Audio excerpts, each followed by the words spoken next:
for right now, as I figure out what is going on. You're gonna hear a lot of noise. You're coming from my webcam, currently. This was working earlier. That's because it's a different mic.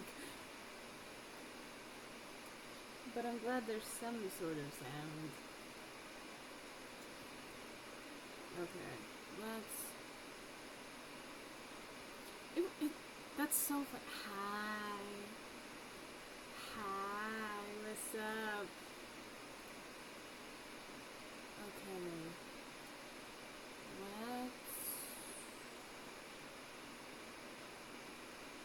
Let's recalibrate that, actually.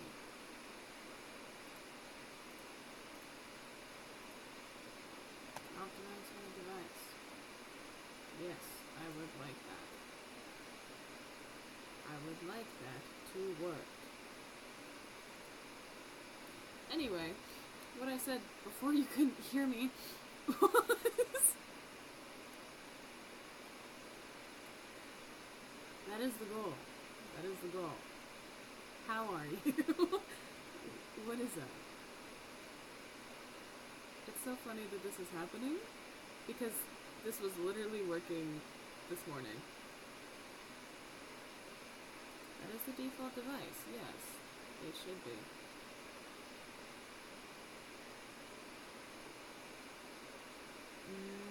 I'm sorry you weren't feeling good. That's not good. No.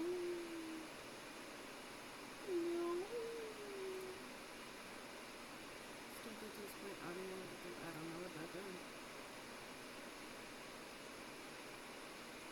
Food poisoning. Ooh. Just dehydration. That's not much better. That still sucks to deal with. So those are up to date.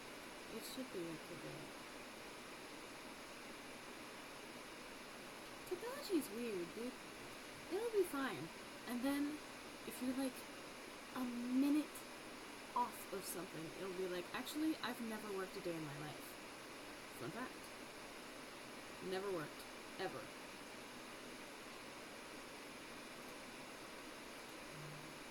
I'll have to check on your song to see if it actually, like, wants to work for me, because I would like to hear your song. I was excited that you showed it to me. Is it working? Okay, so it's working there. Okay. Now, can we switch it? Is it gonna work? Oh my god, it works! Perfect. That's the microphone I would like to use. OBS. My god. Ooh, you've been playtesting? Hey. I'm not jealous at all. It's not like I've wanted to playtest that game for years. But I'm so happy for you. I'm just kidding. It's okay. Blue and I have an agreement. It's fine. It's fine.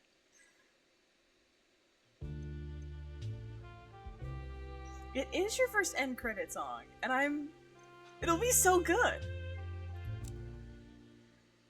Your vibe fits with a lot of blues vibe for things. So, I know it'll be a good pairing. You're gonna be so famous, dude. The most famous in the world, actually. And I'm just here. I'm just here to chill. And that's my thing. That's my thing. Oh, Clara's talking to Maria?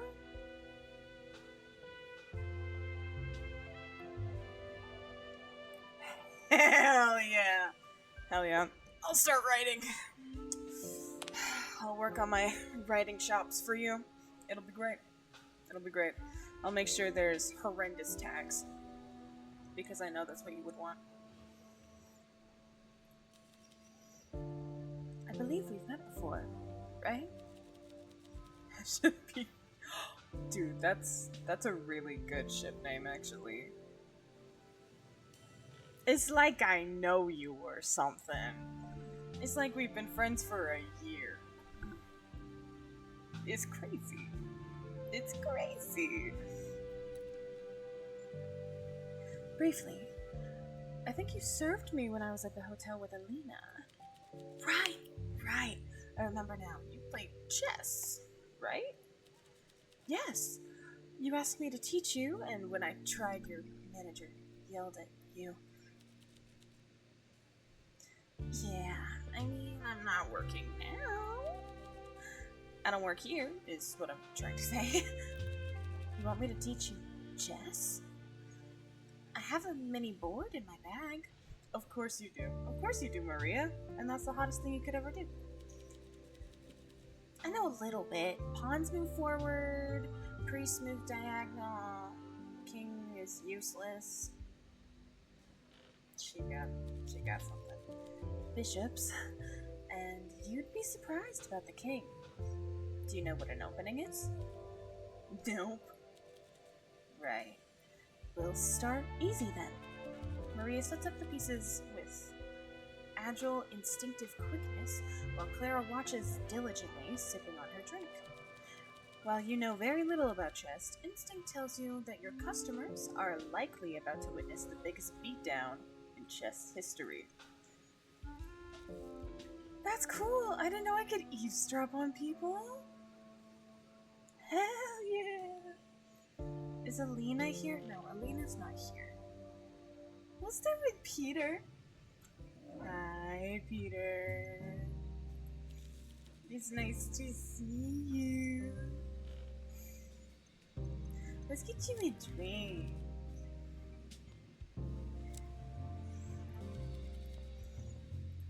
He's so hot. I can't handle it. I don't know why he's so hot, but he is.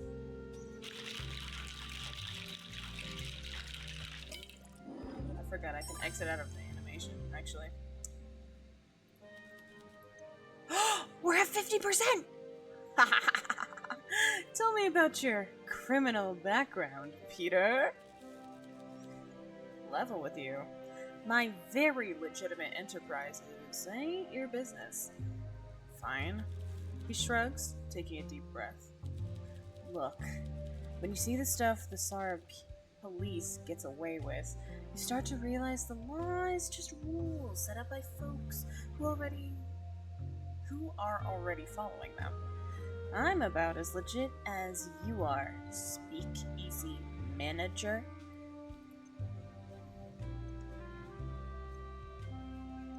Our laws protect the powerful. Yeah, they fucking do. Sure, I can get on board with that sentiment, especially as it flatters me personally. And though the system may be crooked to the core, it chewed you up, spat you out, somewhere better. Providence, eh? You got out of the game, but somehow you're still in as a speakeasy owner. You sound envious. Takes a long sip of his drink. You know you're right. He does too. Well, I am envious. Twice I tried to get out. First time, they needed me for one more big job, and there wasn't exactly an opt-out clause.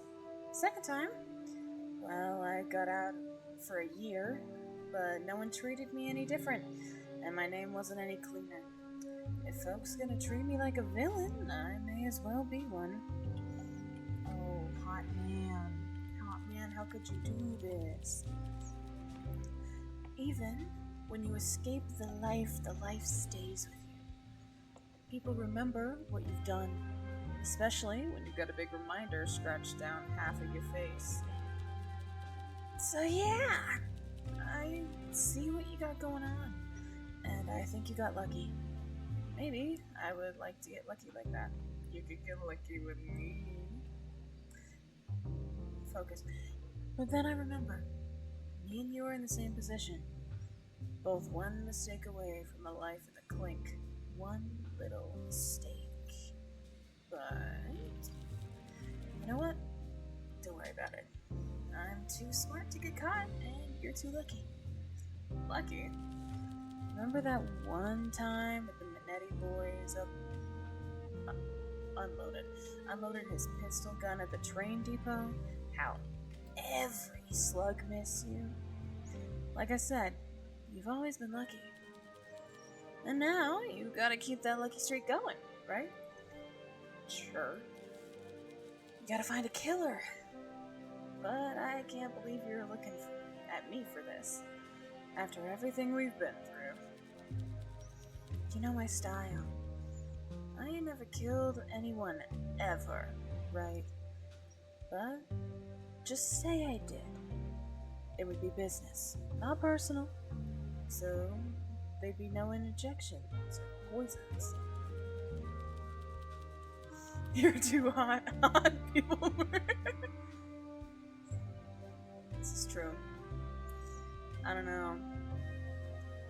I've got a bigger feeling that Mr. Super Misogynist Elliot did it. He's a little too alpha male coded.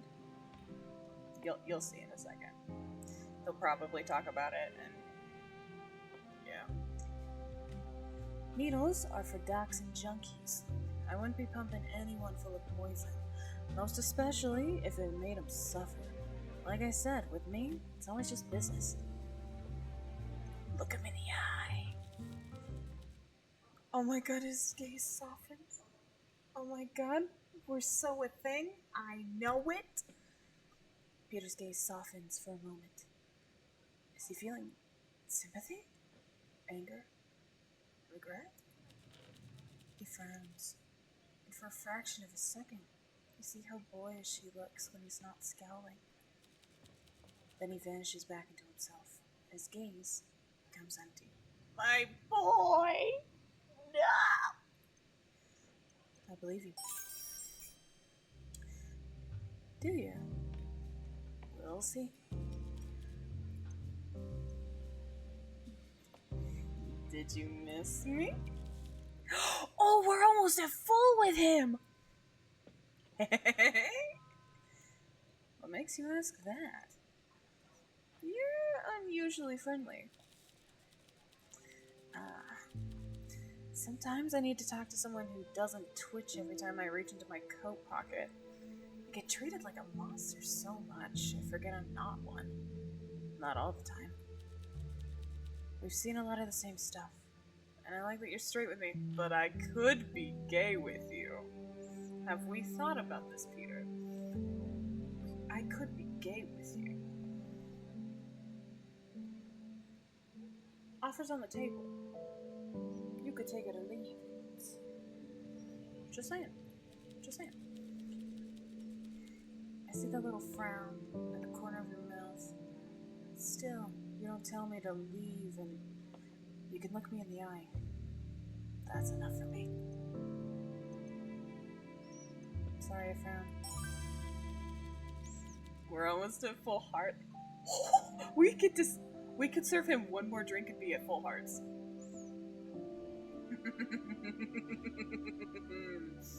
Yeah? Maybe it's my imagination.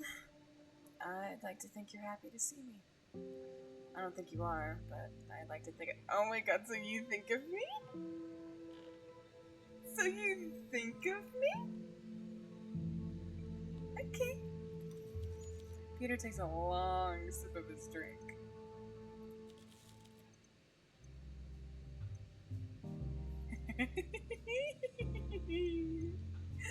I have nothing else to talk to you about, pretty boy. Bye-bye.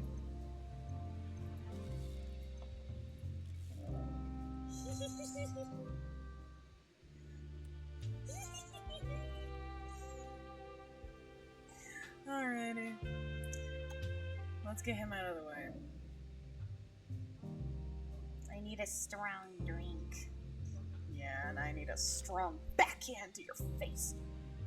Evening, Elliot. I need you to get out of my bar.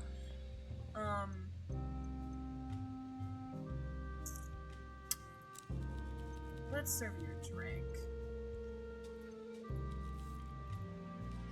What will get you drunk off your ass? So I need a 5 or a 6.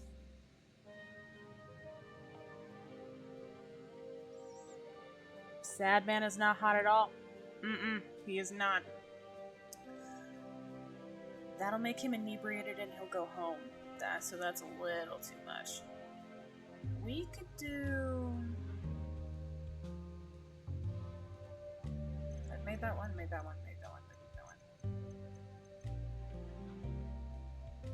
Let's... You know what? We're gonna man him up. We're gonna make him a cold winter.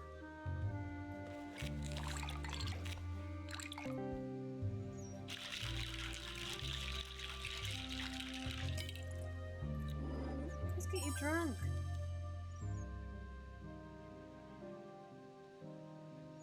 You are drunk. Perfect. Oh, reputation. Oh, you have a reputation, sad man.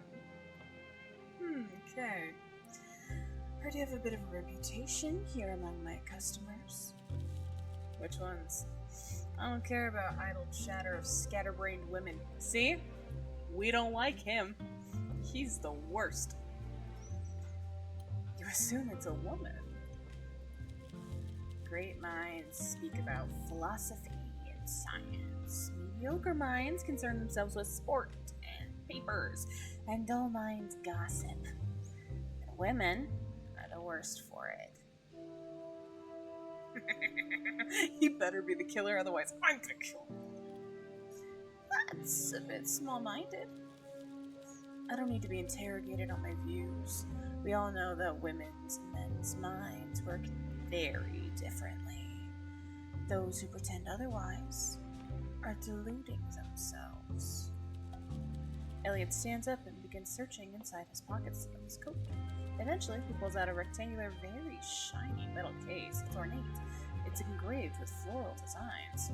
He opens the case, revealing a dozen cigarettes packed close like sardines. He picks one out and then begins frantically searching again.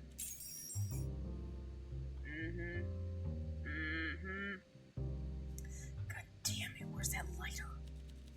This time, he pulls out a box of matches from his pocket and strikes one to light it up.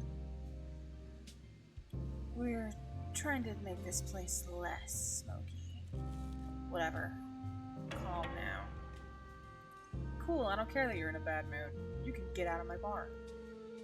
Just take a breath or something. I got your ass. I've got your ass. Alright, get out of my bar. I don't wanna talk to you anymore. Get out. Perfect. He's done. And now all we have left is pretty women. Oh my god. She got chased by the murderer, probably. So let's check in on her. I'm really worried about her, actually. I don't need to talk to you, but we'll get you a drink and we'll get you all squared away.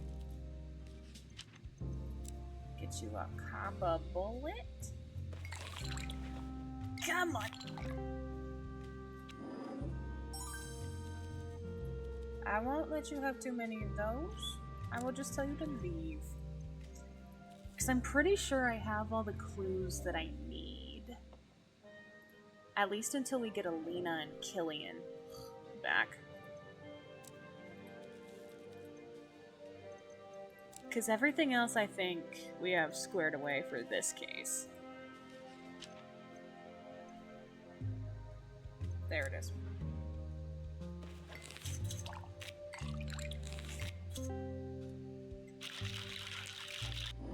Perfect. That's lovely, thank you. You are welcome. Matters to attend to. Lovely seeing you, pretty girl. I think it's Elliot. I may be biased, but I also think it's Elliot. Because the girl that died rejected one of his advances, and you've heard his rhetoric. I think she rejected him one too many times. And now she's dead. So, that's my going theory. Mostly because I think I would die if it was Peter. Evening prayer is what you like.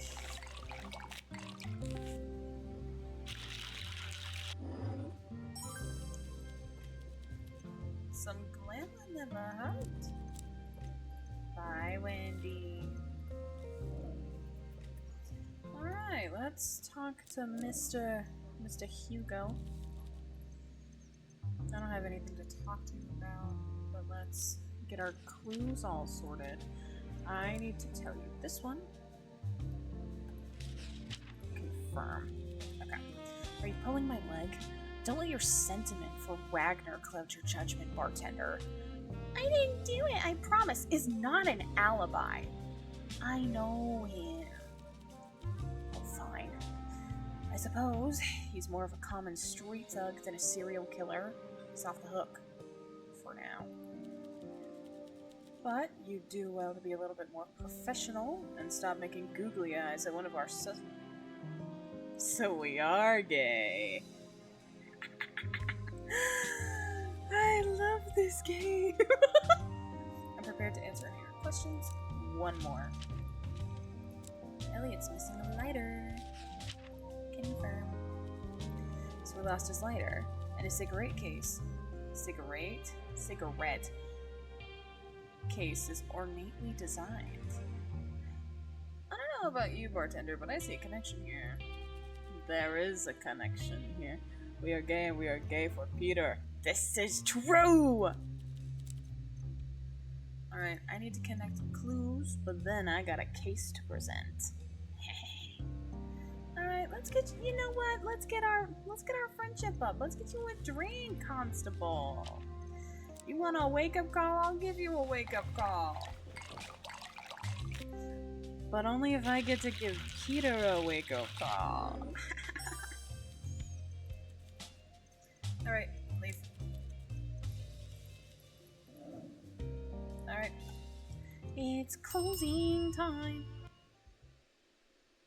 It's a kitty! Okay.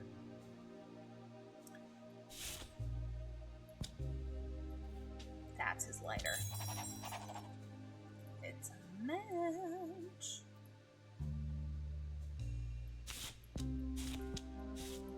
Okay. So we learned that that's not his style, so we don't need any of those, which leaves Elliot.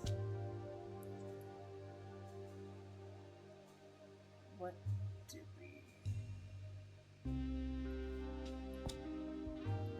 do we connect to you?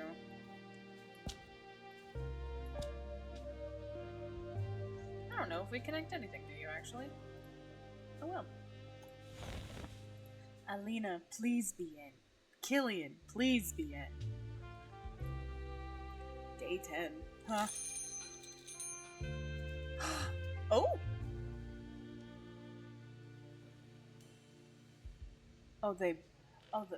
The wannabe lesbians came up. Interesting. Okay. Maria and Alina sit at the bar. This is the first time you've seen them alone together, making it strange when Alina's buoyant persona finally drops and she looks, frankly, exhausted.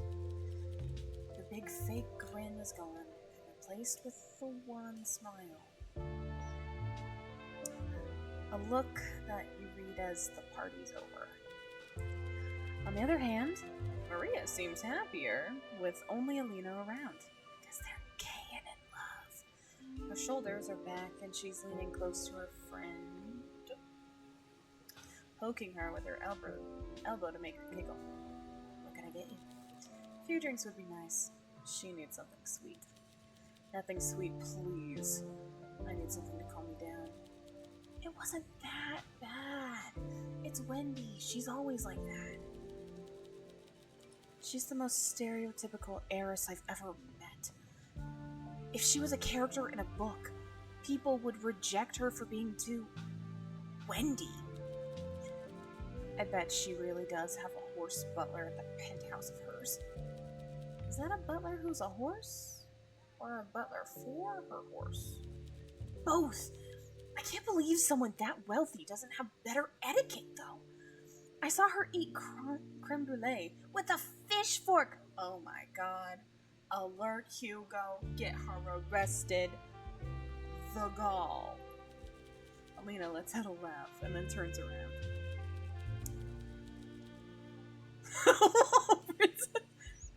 Hello, what's up?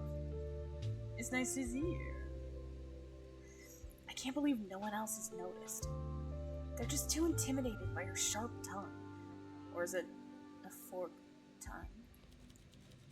She's not that bad. Though she was a bit mean to that homeless man. Get her out. What do you mean? Wait, of course she was. It's the 20s. Doesn't make it right, but it makes sense. She was horrid. She told him to pull his socks up, and he had lost a leg. Goodness, I didn't hear that. Wait, she told a homeless man to pull his socks up? To his face, in broad daylight. I guess it's just sock. Sorry, that's not kind either. Goddess. Do you remember when Natalia said, "Don't give them money, they'll spend it on drugs"? Yes, I remember. She said worse. I mean, at one time I was homeless. So was my dad. She had no tact. Have I drank any water today? I have, in fact. Why do you ask?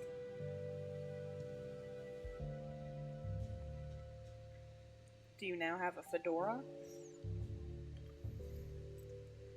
Shame she's never met Wendy. They destroy each other. Clash of egos. Mutually assured destruction.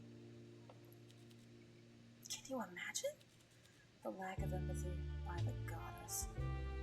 You two don't seem to like Wendy. She's not all bad. I think her mouth is quicker than she realizes. And a lot more cruel.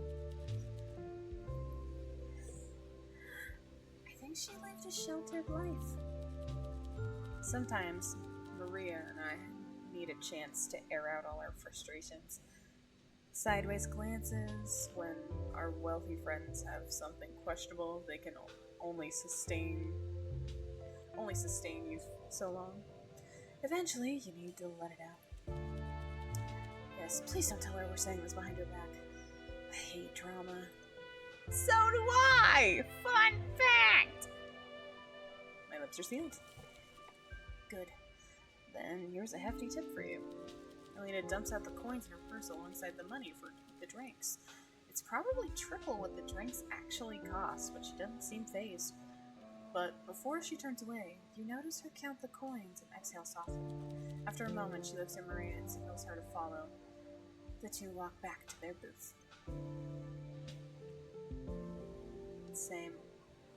I love when I'm not involved, all the time. I like looking at it from a distance. I don't like being involved in it.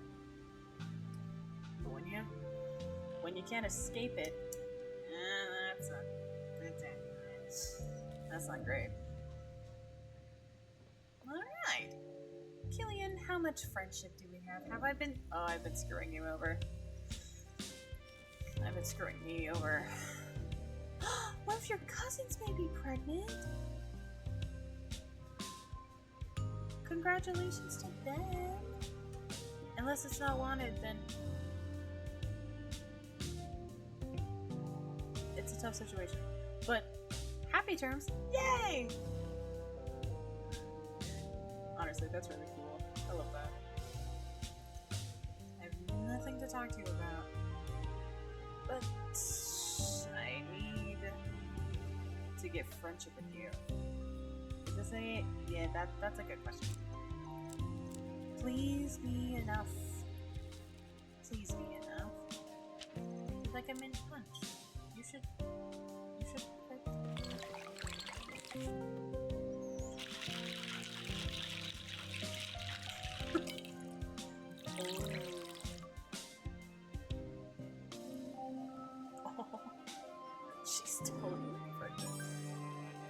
closer some of the time. Oh no, we're not close. Oh, we're close though. Is there anything I could... I may have to do another day with you. Killian, if you don't come in tomorrow, I'll scream. Okay. Well, goodbye, Killian.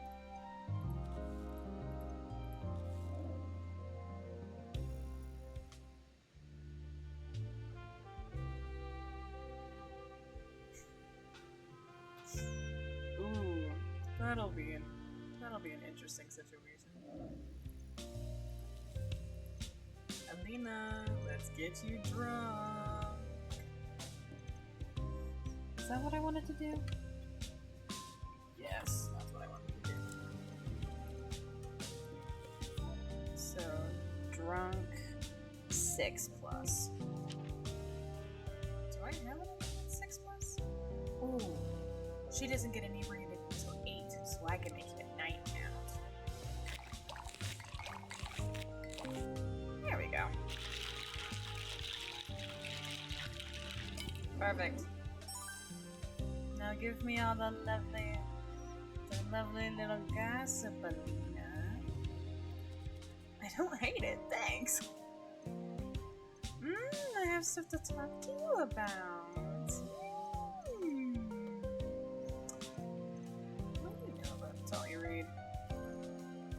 Just talk to me.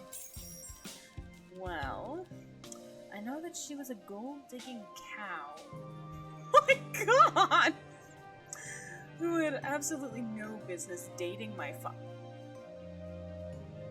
Natalia was your stepmother?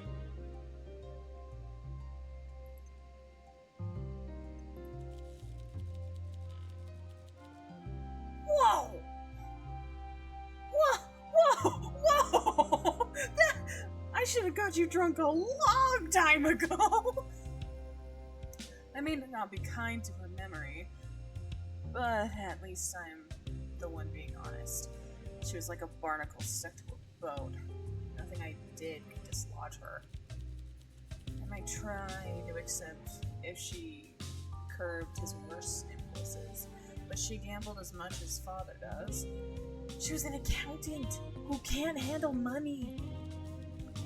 When I called her out for her scheme, she even threatened to have my father write me out of his will. My god. It's a good thing I already confirmed that you would never kill her, because otherwise, that would have been a leading factor. My friends told me to stay quiet about my feelings, but I won't do it. If being happy today makes me seem callous or even suspicious, I don't care. The world is better without her in it. I see! I see! Woohoo! It is motive, but I don't know.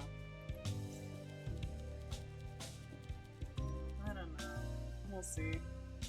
Honestly, a mixture of boredom and curiosity. Looking at your hands, I can tell you've worked hard in life, right? You're not an inheritor of the ruby mine or in line for a duchy, are you? As working class as you get. Well, 2 years ago, so was I. Dirt poor. My dad gambled the meager money we had, and my family was left in debt. And my mother had too many crumpets in her case, if you know what I mean. I don't. She was nuts.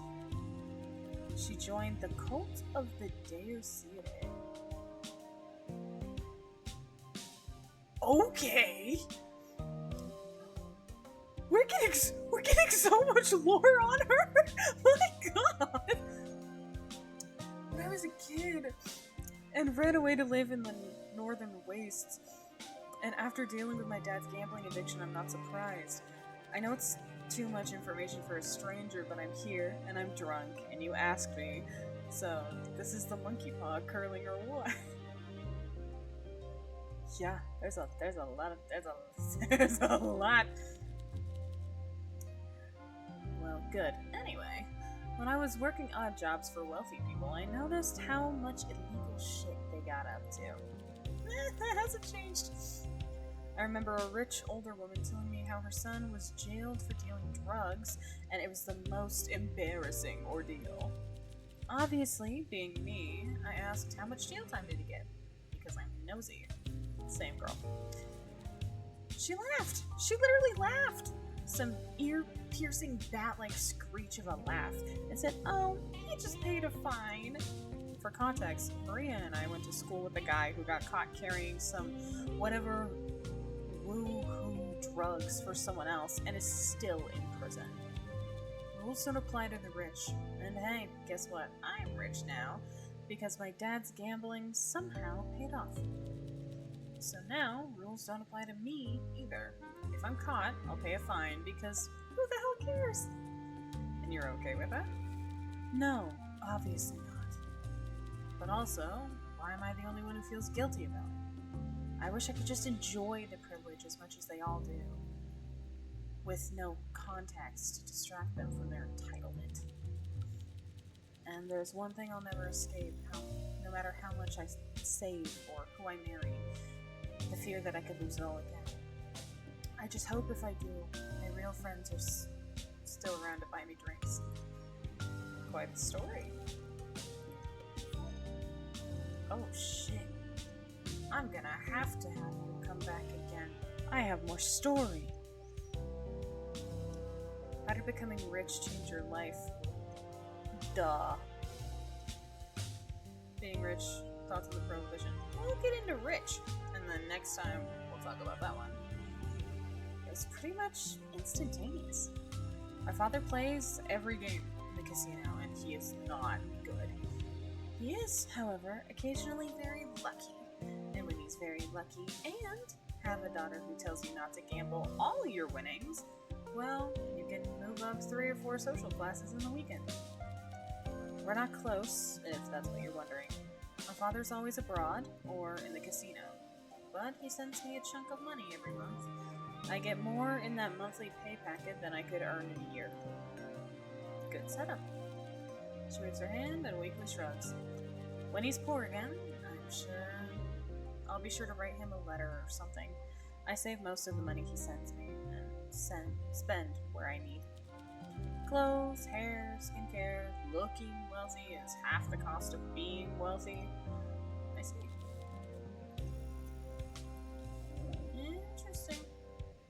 Interesting.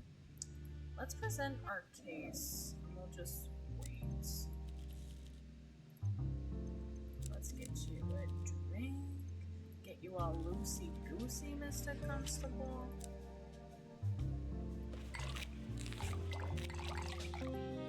Perfect. I would like to present my case to you. I have them in my notebook. I am accusing Elliot. She rejected his advances. The lighter of the scene belongs to him. I am so sure about this. Alright. Toodaloo, Hugo. Bye-bye. I don't really want to serve the other people, so get out. Ooh, okay. Sounds good. The calendar becomes available in the home office after a case has been submitted. You can use it to skip forward to the day of the deadline if you don't want to spend the remaining serving drinks and socializing. Well, I do. There's some things I still need to get. Killian, you better be here. Alina, are you here? No. Well, Killian, we will be friends today. Because I say so.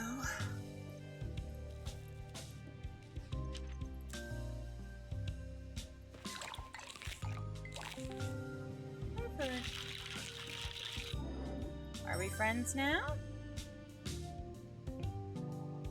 We're friends now. About you smoking. Killian looks uncomfortable, as if recalling an unpleasant he looks you up and down. Fine, yes, I smoke. Just don't go around telling people about it, right? Why hide it? Once, Mom caught me and dragged me by the ear to flush them down the toilet. Oh. Mom was never the type to say something once if she could say it 100 times. She brought home medical drawings of diseased lungs. It very much put me off of my dinner of liver and onions that evening. That's intense. Wasn't finished. Then she brought me into her practice, and I was confronted by some pallid, gasping gentleman who wheezed a warning about life of smoke and decadence. Then she threatened to make me eat the next pack she found. I hate doctors. That's horrible. It was. So yes, I do my best to keep up the facade that I hate smoking. Recently, I had a flare of panic when I lost my lighter. I quickly bought a new one, of course. I struggle with matches. They're just too awkward. I just hope my mom doesn't find the other one. Let's hope she doesn't.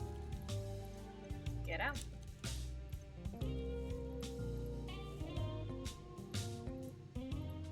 I need to talk to Alina. I don't care about anyone else.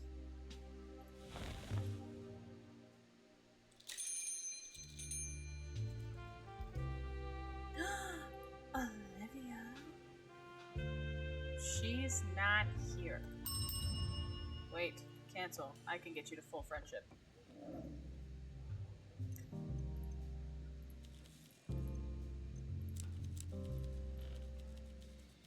Can I get you to full friendship, Peter?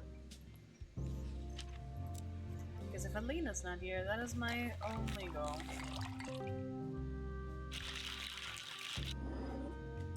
Full friendship? One more drink. One more drink and you'll be there. Okay. Leave. Love you. Love you so much. But we have a couple more days. And Alina will be in here at some point.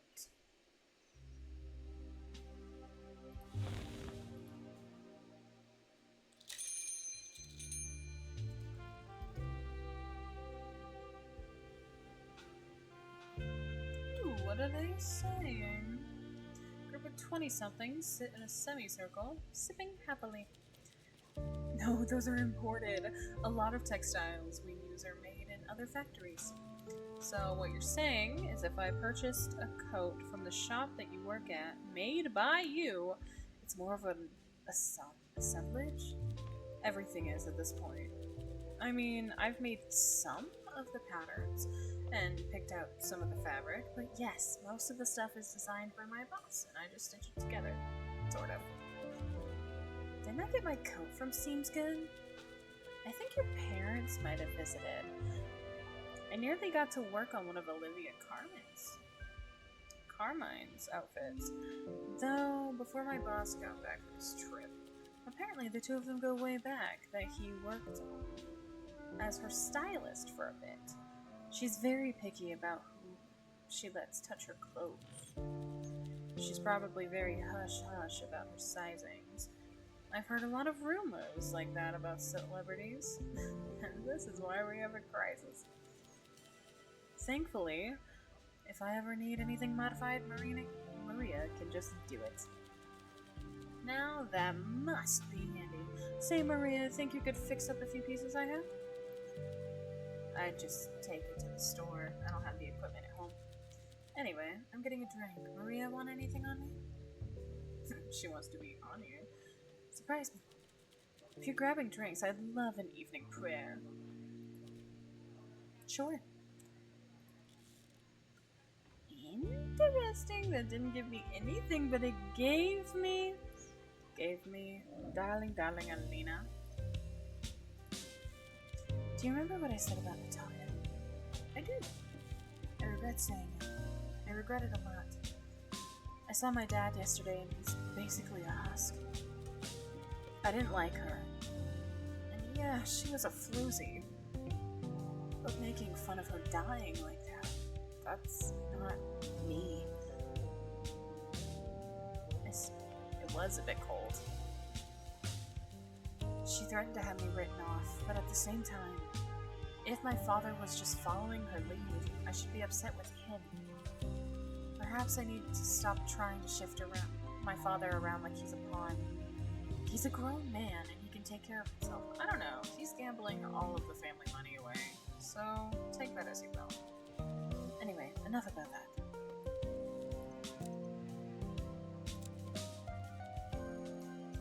Let's get you a drink.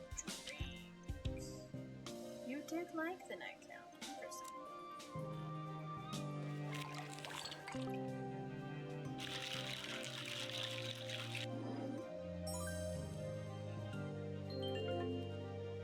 You're in a good mood now. Yay! Not with what we have to talk about. You seem genuinely disturbed by what happened to Natalia. Yes, it's affecting me quite badly. Someone dying like that makes you realize money isn't everything. I guess there's more to life than my inheritance. Sometimes I think I should let them write me off and lose everything. Maybe the fear is worse than the reality. It would be foolish, though. If Father doesn't give me the money, he'll just waste it at the casino. Maybe something needs to change. I gave up on trying to make him a better person a long time ago. But still, I told myself it was just the company he kept. Natalia wasn't the issue, my father was. When my mother left, he was happy that he had an excuse to gamble. He's not grieving, he's greedy. Maybe it's the alcohol talking. But I've been learning a lot about myself lately. Either way. On to other things and topics, please. The last one, being rich. What are your thoughts on this prohibition? Quite the question for a night like this. What are yours? I'm a bartender, so the answer should be clear. I mean, yes, you work as a bartender, but people do illegal work for a lot of reasons. Why do you do it? I do it for the money. Honesty. I respect it. People can be very judgmental when it comes to how we make our money. The greatest luxury wealthy people enjoy is money becomes invisible to them. I don't see the point of the prohibition personally. It seems like a knee-jerk response by the old men of the Tsarian legislature. Literal fossils. I'll tell you one thing. They're drinking what they want, when they want. Prohibition won't make their cheeks less rosy. Interesting. That is all the conversation, I think. Killian, do you have anything? No. Leave. I don't need more friendship with you. I did what I needed to. I think we're good.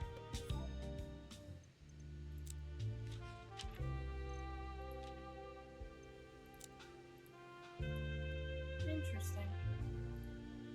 Okay. I think we're good. I think we can skip to the day then. Yes.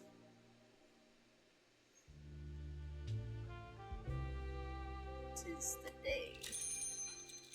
Hi, Hugo. On the day of the deadline, Hugo returns to the bar an hour before it opens. Constable, we're not open yet, I'm afraid. Hugo's expression breaks and he smiles. I didn't know he knew how to do that. His eyes light up, and he roughly pats you on the shoulder. Don't touch me. Good work, bartender. You found the culprit.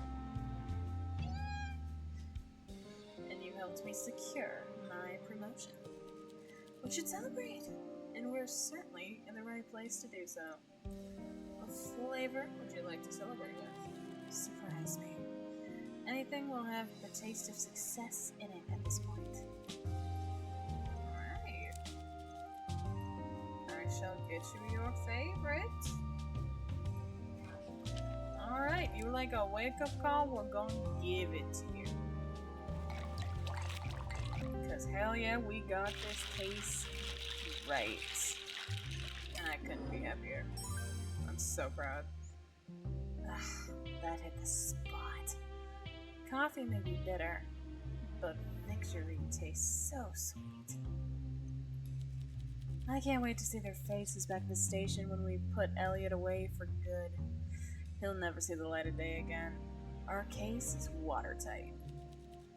Good job, sport. Good job. Hugo flips his notebook closed and looks down at his drink. It's empty. For a moment, you wonder whether he'll order another, but instead, he meets your eyes. It looks like he's just come to a decision. This partnership ended up being a profitable one. I made the right choice when I asked for your help. Glad to help. We made quite the team. My intuition, insight, and deduction, your legwork. Actually, I made the deductions. It was my intuition, and it was my insight, but sure, keep talking.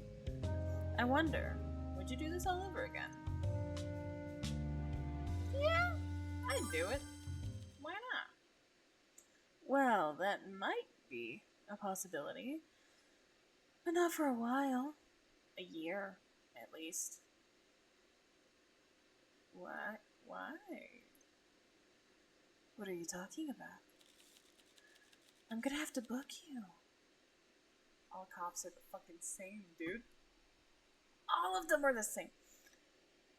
Even if you helped catch a killer, this establishment is still illegal. And what you're doing is a crime. Are you serious? I am. When I first came here, I told you I had 2 weeks to catch the killer. I lied. I gave myself 2 weeks before I would shut this place down. The law is the law. Now we have the killer, and I can catch 2 birds with 1 stone. Kill 2 birds with 1 stone, you mean? Quite. I'm taking your cooperation into account when I put in a good word. But you're still being charged, and with your history, I'm not sure anything I say can save you. You betrayed me. Yes, whatever, I'm a man with a job, and that job is catching criminals. Why did you think this story would have a happy ending? He finally stands up, putting the notebook in his inner pocket. You feel numb as you watch him fix the creases on his coat. It's a shame. Some of the squires at the station could learn a thing or two about police work from you. Let's keep things moving. I have to cuff you. Bitch. Oh wow, we did... I found 100% of the clues. My god. You know, we did solve it. At what cost, though?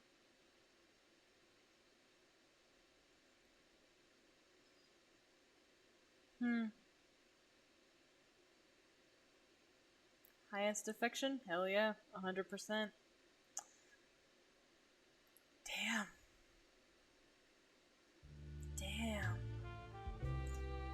A year later. We have a job a year later? That's crazy.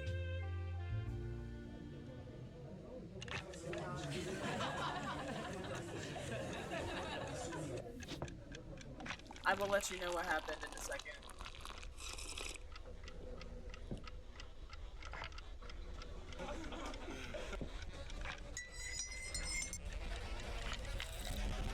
No. Are they gonna kill my girl?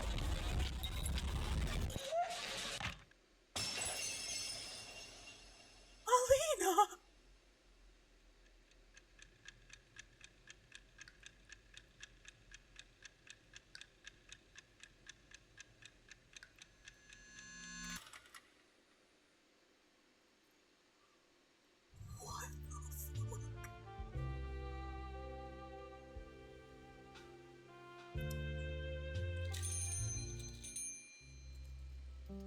Vincent, I don't want to see your face.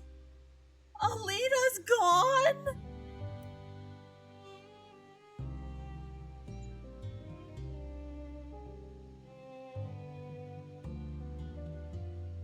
Thank God. My lesbian, no! When will justice be served? Anyway, so Elliot was the killer. We got it right. Hugo was using us. The 2 weeks that he gave us to solve the case, that was just the time he was gonna just close down our shop. So we got arrested, and we've been in jail for a year. And we finally have a job after a year, which would never happen now. And now Alina's dead. But you know what? Hey. Elliot's in prison. That's all I care about. Hopefully he can never hurt another woman ever again. An hour before opening, Vincent descends the stairs and enters the speakeasy underneath his bookstore. He sits down in front of you with a big smile, eyes twinkling with mischief. The grand opening of the Nightcap. I haven't felt this excited since, well, not for a while. Let's make this a success. We start back at 0? Oh, fuck. Damn, a year really did us dirty. You get to be friends with someone, and then a year goes by and they hate you. Ugh. I applaud the enthusiasm.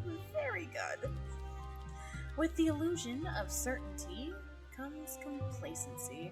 A firm belief that all establishments have been closed makes funding continuous efforts to try and find the new ones redundant. Consider it reverse psychology. Surely no one would attempt to open an illegal establishment in the same place twice. That way of thinking is exactly why here and now poses the least risks. What would happen if we got caught? The constabulary are no longer trying to send a message. At worst, we might get a fine. But with business booming, it wouldn't set us back more than a month of profits. No, like, that line of thinking, like, that makes a lot of sense. That makes so much sense, actually. When I was hiring, I made sure to find an honest, professional bartender who needed the work. I picked you for the risky venture because I needed someone with a sense of adventure and a clean record.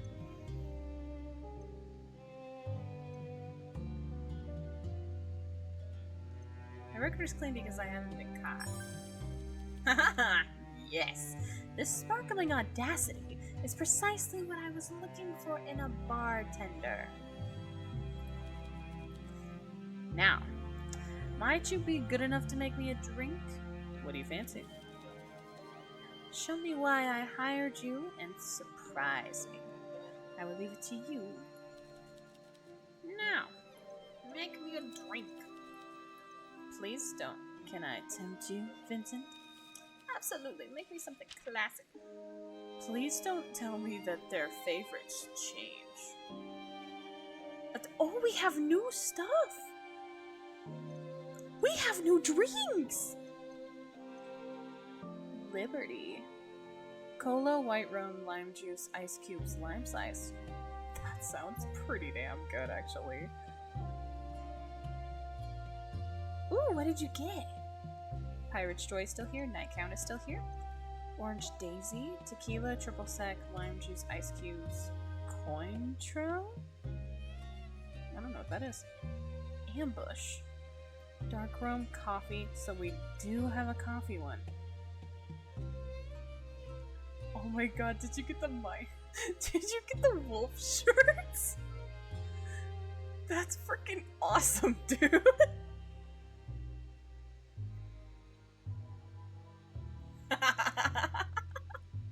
That's so funny. I love that.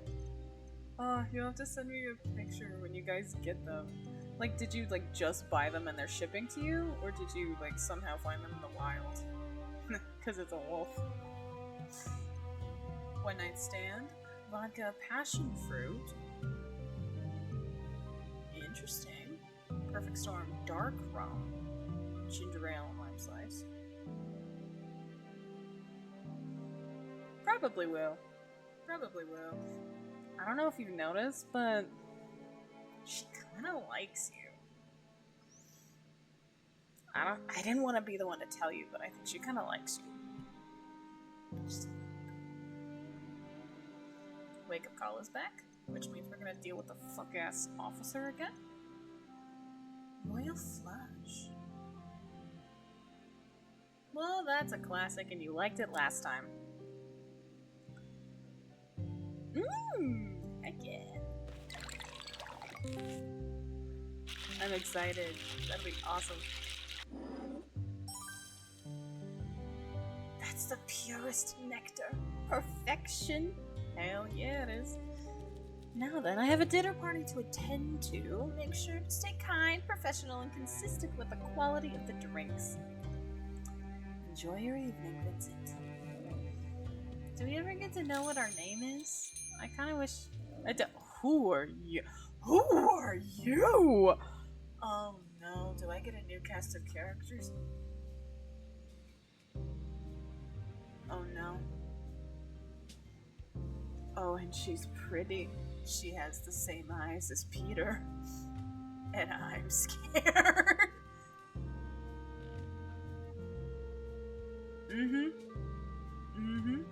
Yeah. A tall, dark-haired woman sits down at the bar deliberately. Her smile is gentle, but her gaze is focused. She's so pretty.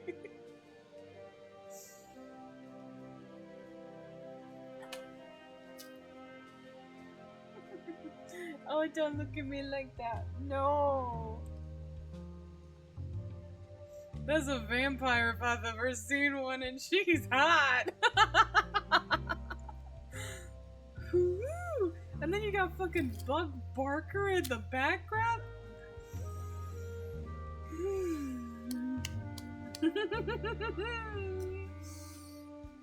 Oh, I love this game.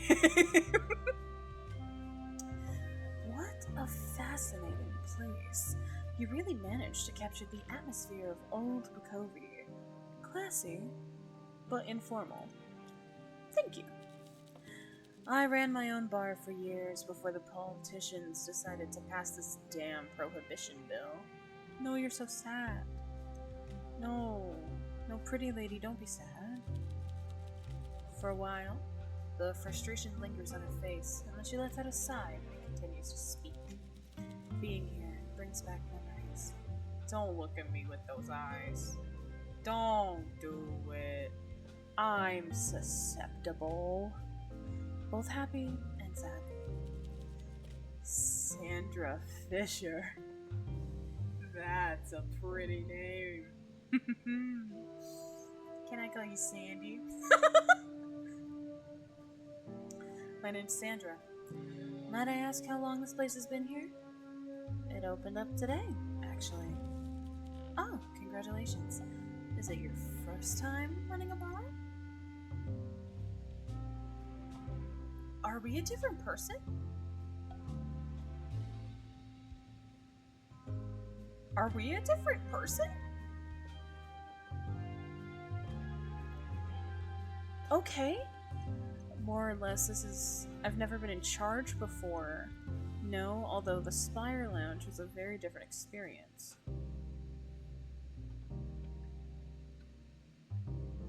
I don't know. Interesting. I see. In that case, would you care for some advice? I'll take advice from a pretty lady anytime. Sure, I'd love to learn more. You can give me anything. Let me get a good measure of you first. See what I'm working with. You can measure me up all you want. Even before the prohibition, part of the job was learning to work with what you have. Liquor supplies wax and wane. And you won't always have every ingredient in stock, but there's always a way to get you booze if you know the right people, right? Right. A bartender's goal is to learn the favorite flavors of their customers and use what they have available to meet their demands. I see. Now, let's see if you can impress me. What kind of flavor do you fancy? And tell me it's women. Telling you would ruin the challenge. Oh, she winked! Oh my god! Yeah. Let's just say you'll need absolute perfection to gain my approval. I know, I'm so pink right now. I know, I feel it in my face. Oh my god. My god. Perfection. Let's see if I can impress a veteran. Oh, so she's experienced. Okay. Show me what you can do, rookie. I like this dynamic already. Perfect. Perfect storm, that's what you like. At least that. Ooh, I like that. At least it better be. Otherwise, I wouldn't know what else to. Take your clothes off. What does this one look like? Oh, it's pretty. I wasn't expecting this level of competence from a beginner. This is exactly what I needed. Well done. Thank you. Oh no, I'm gonna get squeaky. Oh no, this isn't good. Okay. If you can make sure to keep your quality consistent and your customers happy, there's a bright future ahead for this place. I'll do my best. Now, you can show me your small talk skills for a bit if you'd like. Although, by the looks of it, I'm already confident this place is in the right hands. Do you want to test that theory? Oh no!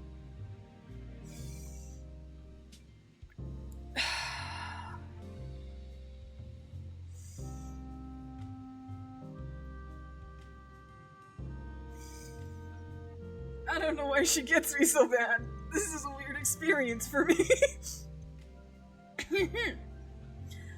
I'm always up for some small talk. Let's talk, bartender. Are you in with anyone tonight? I don't have many friends here. Want to change that? You know how it is. You change jobs, or you're out of town for a while, and you just lose touch with one another. Any friends at the Covey? Well, there's one guy I thought I could count on for a good time. You want to change? Maybe I still can, but I'm worried he'll let me down just like the others. That's so valid. It's because she's sort of... Yeah, it is.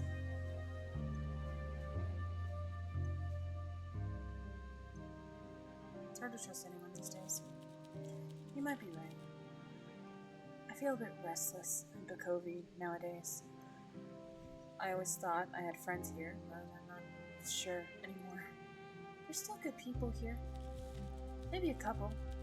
Goddess. You might be one of them. Really?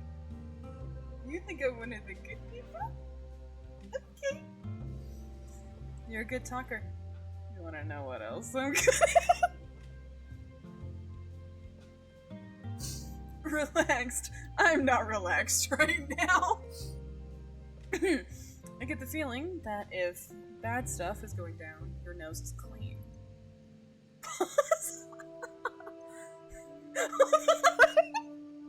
I don't want to. No, we're not going to address it. I just say things. I don't know about that.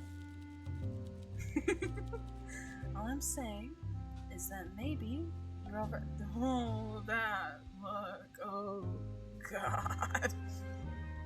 But everyone else, the dogs, the bougie dames, the rich, nouveau, or otherwise, nah, they're only masquerading as decent people. You're right. Oh no, she's a suspect. Fuck. Sandra, if you're the killer, stab me? I'm just kidding. They might become your customers, but they're not your friends. Don't ever forget that. And if you can, do the thing every smart Makovite does before long. What's that? Leave. Get out of this damn city before you get too attached to it, like me. We'll keep that in mind. Got any more advice? Oh, you want more tips? Do you think I'm some sort of wise teacher? I mean, yeah. Here to inspire the next. I can give you a tip. I don't think I'd make for a very good guide. Next generation? You're not much older than me. I guess not. I sure feel pretty old these days, though. Although I guess I could still teach you a thing or two. If you answer some of my questions first. What questions you got? Just a few things I'm curious about, really. I've only ever run legitimate bars. I want to know how you would choose to run your speakeasy. Are you the kind of bartender who thinks the drinks are the most important part of the speakeasy? Or is it all about the conversation? Ooh.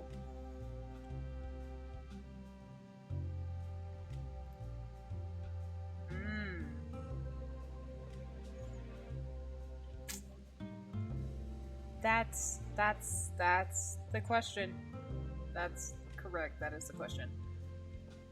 My instinct is to go making friends, but I also feel like she's like, I don't know. I don't want to mess it up with her.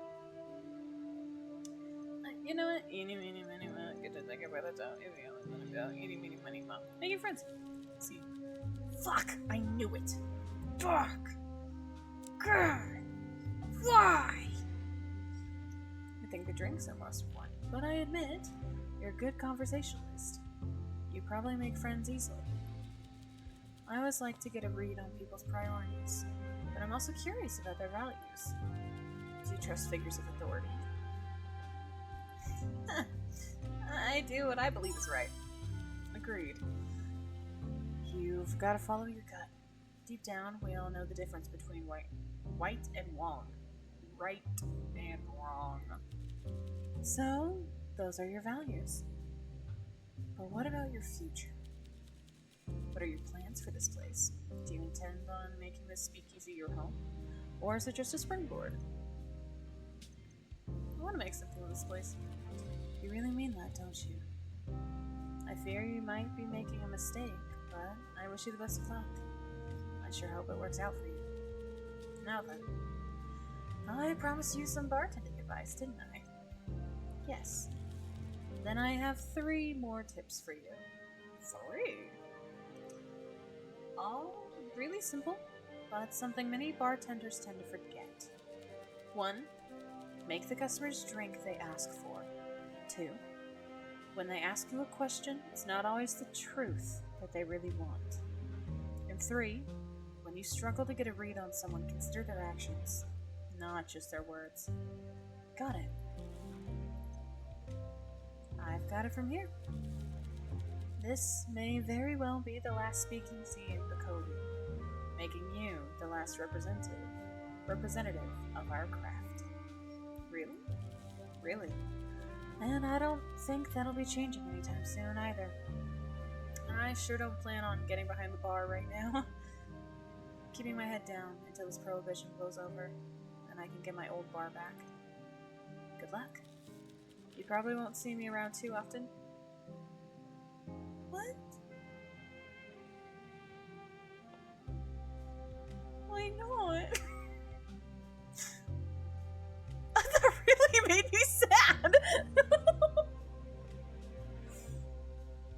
It'll be just fine. I'll see you later. Okay. Ah, leaving with a wink.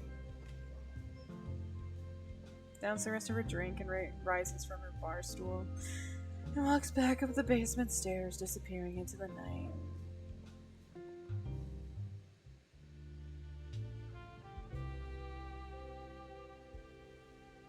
Oh. Oh, that made me sad. Let's talk to you. I do like your suit. It's better than the salmon. Way better than the salmon. Wonder what Killian's up to. Wonder if he's died.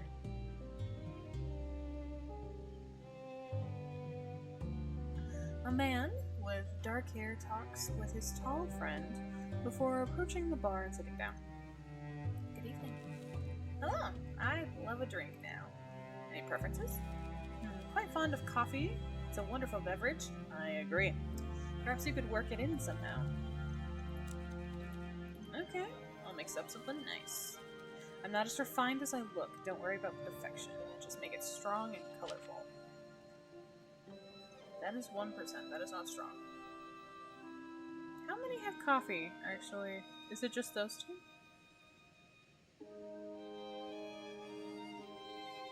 Yeah, it's just those two. You want it strong, though.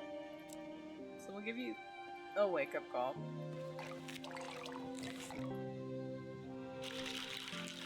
Alrighty. What is your name? You have a ring, and I like the ring. Sometimes the pursuit of perfection leads us astray, but today you have not missed the mark. Cheers. Thank you. I'm Lucas Crown. Nice to meet you. I was invited by Vincent. He's a family friend. He said friends were coming. Yep, that's me. I confess I don't go out often. I work so much.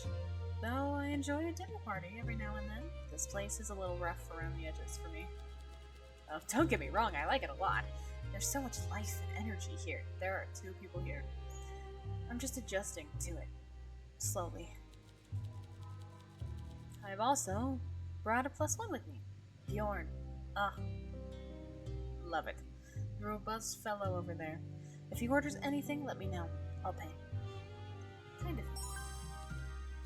Brought him here, so it's only fair, right? Thanks for the drink. Love the look of the bar. Very rustic. I'm not a big drinker, but it's making me nostalgic for, well, pre-prohibition, I guess. Really? Yes, I think so. I'll go join my friend now. If I don't see you again tonight, have a great evening. Have a good one. A nice, polite man! How nice!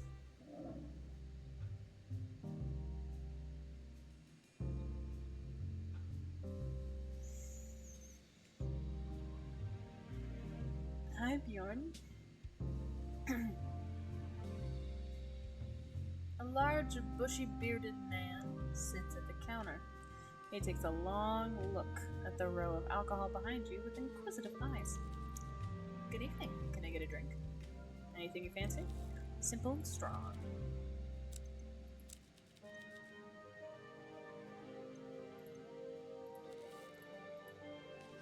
Simple and strong. You got high alcohol tolerance. I could get you wasted. Simple and strong. That is not simple. That, however, is. I do like the bat. The bat is fun to do.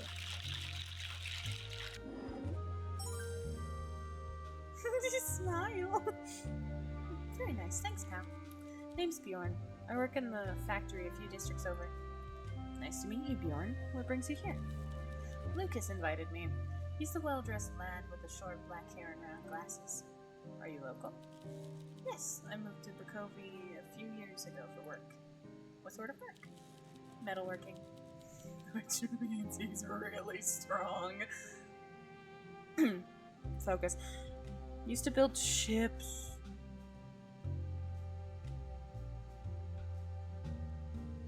In Scotia. Now I work metal for industrial machines. Heavy stuff like farming equipment and infrastructure. Oh, so you're like hella strong. I don't have thoughts about that. How are you liking the city? Expensive and unfriendly.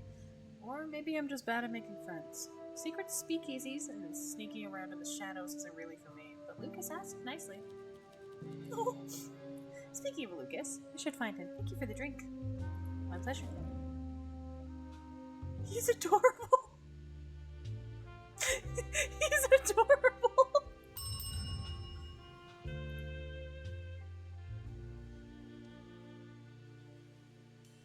Aha. Oh, is the rat back? Oh, the rat's back. Lovely. You gonna shut me down again? Can't wait. I can't wait for you to find a reason to shut me down again. Get him out of here. I don't want to hear it, hero. Vincent enters the bar, followed by a man dressed in a long... So we are a new person, because we don't recognize them at all. I don't like that. Piercing blue eyes.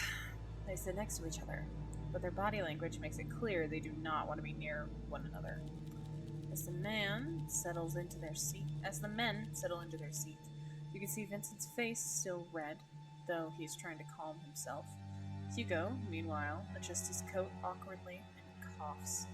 It's clear the two men have been arguing outside, and though they're quiet now, the atmosphere is tense. An awkward silence. The man speaks. Well then, detective, now that we have some privacy, perhaps we can talk this out like civilized men. Or by all means, continue your tirade. Yes, it's better we talk here instead of continuing our argument in public, in the streets. Now, despite all those protestations, you knew about the illegal bar the entire time. In fact, though you feigned ignorance when the culprit was caught, it was originally all your idea. And 1 year later, I returned to find you have the audacity to reopen the speakeasy. This time, with a new sidekick, so we are a new person. Which means we don't know Peter! No! That makes me so sad. But you said we would serve, Hugo, you said we would serve a year and we would be out. No. I hate this motherfucker. I hate this motherfucker. You narrowly avoided ruin by shifting the blame. So it was you.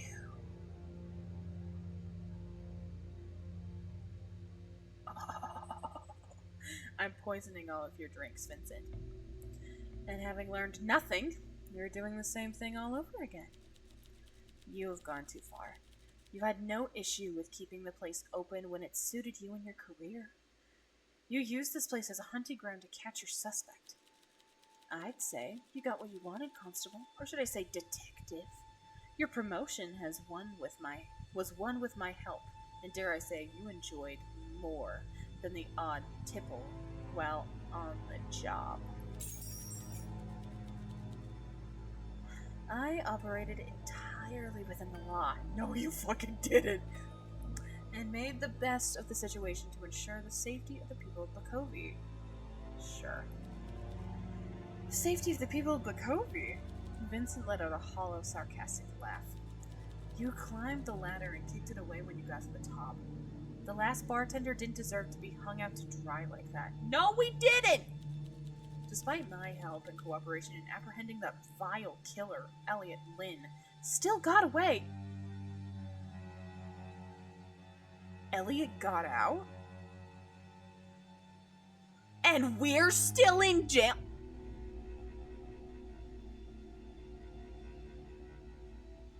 Hugo, what the fuck? The speakeasy was closed down. Hugo takes a deep breath to calm himself. No, let's start a fight right here, right now. Let's fucking go. it's not working. That's beside the point here. You used your influence and connections to avoid any real repercussions. A slap on the wrist for breaking prohibition. And worst of all, it wasn't even an oversight on your part, it was a plan. Both men seethe. I hate them both. Actually, get them both out. They turn away from each other, but the tension doesn't recede. What's going on here? This man is the reason we had to shut down last year.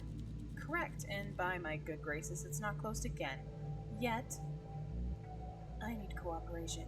If you shut me down after this next case, so help me God, I will hunt you down. 'Cause what the hell? Yeah, we're escaping this speakeasy, and we're gonna go get us. We don't even know his name.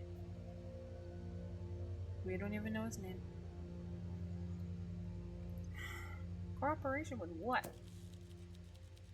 Alina!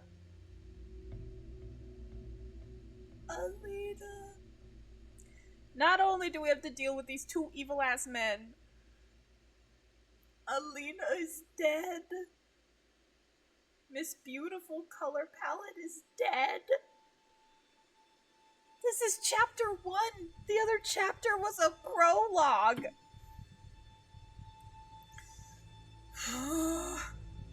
Hugo pulls out a newspaper from his coat and sets it down on the counter. It's from roughly a week ago, with the headline, "New Money Heiress Dies at Tea House." An ambulance was rushed to the tea house, the Tea Terrace, like that, yesterday when Alina Dragos, wealthy heiress and competitive chess player, suddenly collapsed and started convulsing, which means she was poisoned. Although medical staff swiftly arrived on the scene, all help came too late for young Alina, who passed away from asphyxiation. Bukovi police has closed the tea house and started an investigation, as Alina had no prior health problems that could account for the sudden onset of these symptoms. Tea Terrace owner Feng Bai was among the first questioned.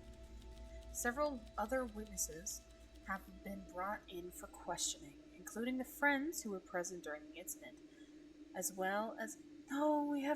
she's a suspect this time. Olivia.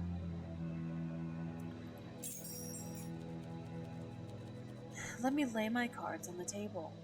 I was assigned to this case, and am currently struggling to find a lead. Though, no fault of my own, progress has been slow. Too slow. I need your help. I don't know your face, which is usually a good thing for my line of work. He, over here, is already on thin ice, but I wouldn't want to put a stain on a clean record like yours, so please work with me here. Last year, both Alina and the 3 witnesses mentioned in an article they all visited this speakeasy. Those witnesses were Killian, Maria, and Wendy. I'm also certain he couldn't pass up the opportunity to mention the Nightcap's grand reopening to his circle of friends, which includes Feng Bai. I'm gonna say Bai for the Tea Terrace. Vincent looks away, annoyed. It seems Hugo is right. In other words, you have direct access to all my suspects. Oh! How good for you! Fortunately for you, I'm not coming here empty-handed. Take a look at this. Oh! A ransom note?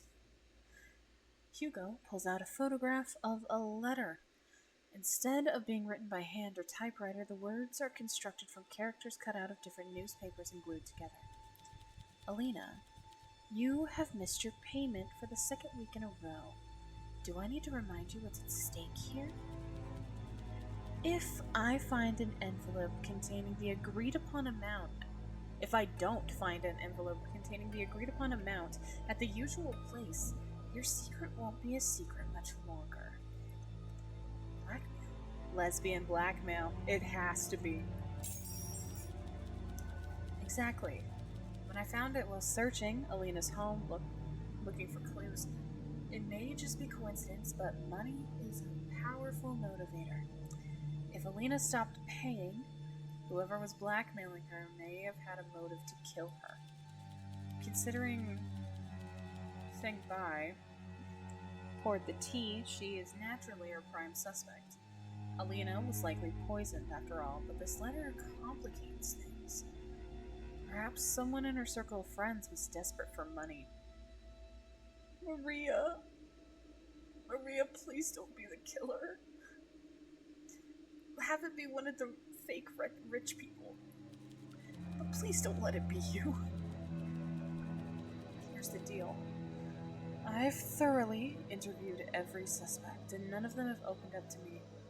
I can't get them to speak, so I want you to gather information from these people without them knowing it. As a bartender, you should be good at loosening people's lips. Maybe I am. And listening when they talk. Do whatever it takes to get them to talk. Joke, threaten, cajole, flirt. Or keep it simple and get them drunk. If you find something interesting, write it down. Do you think you can handle that? Well, it's not my resume, but... What guarantee do we have that you won't betray us like you did last time? I'm not required to give a guarantee. Do you want information or not? I can gather it. I don't have to give it to you. If I don't have a guarantee, I'm not doing shit. So... Hugo, I don't know what to tell you. We're at an impasse here. All I can say is that I learned from my past experiences. See, I can be humble. I can compromise. Can you too? Well, it seems we have our backs against the wall. What do you say? Can I trust you will adjust my rent to compensate? Seems Alina wasn't the only one being blackmailed. Jokes aside, despite your record being clean and family name, it's unlikely we'll walk away unscathed. Best to cooperate and prevent the worst punishment. If you're willing to do this, then I will consider you a true friend of the Flore family. My superiors have given me a deadline, 2 weeks. Find me something tangible by then. And you've done what in a week? Just admit I should have your position. Just admit you're useless, Hugo. Yes, detective. Good. Keep up that attitude and we'll get along swimmingly. I'll drop by later to bring you a case file. In the meantime, you can start by getting to know our dramatis personae. Better make a good impression. With that, both men get up from their seats and exit the bar.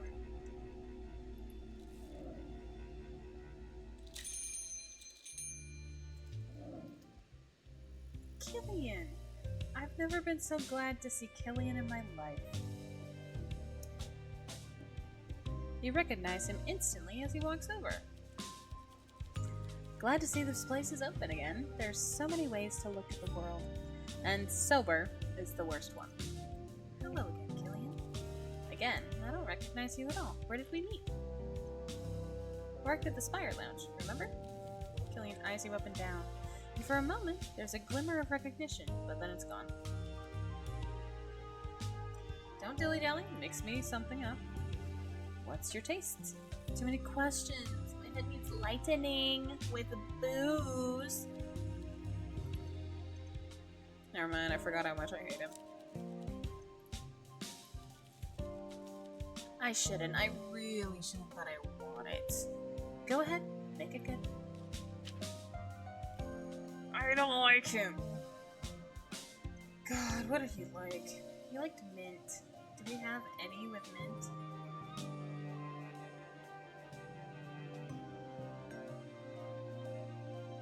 You know what? Let's give him a 4%.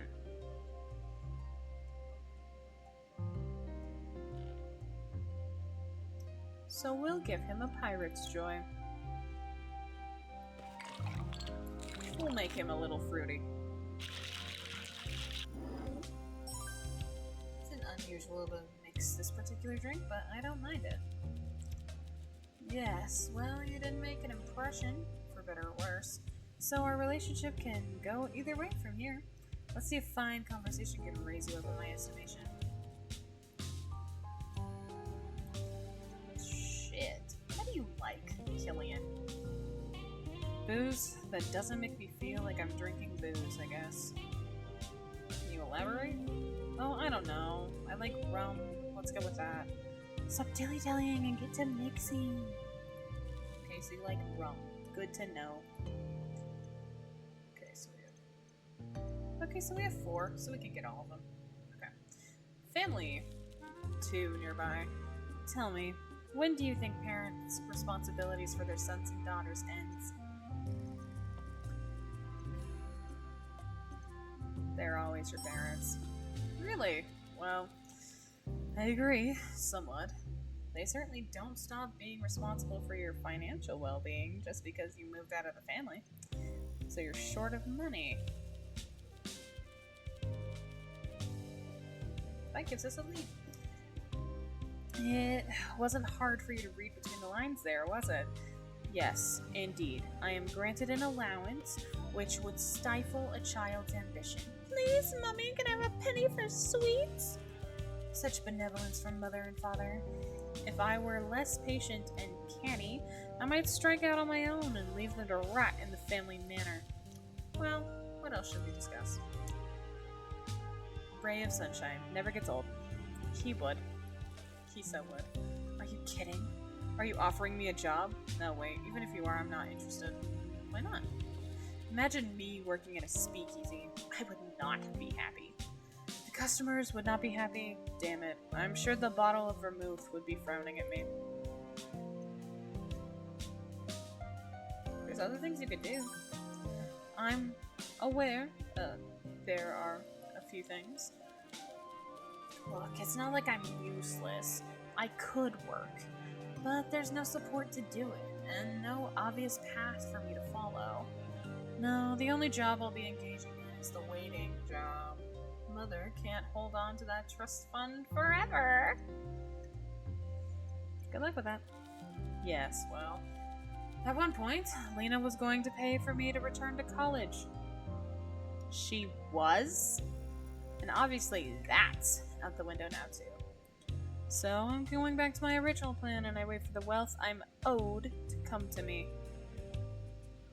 That's so funny because she thought marrying you was gonna be like her safety net. She was gonna be stuck sending you to college.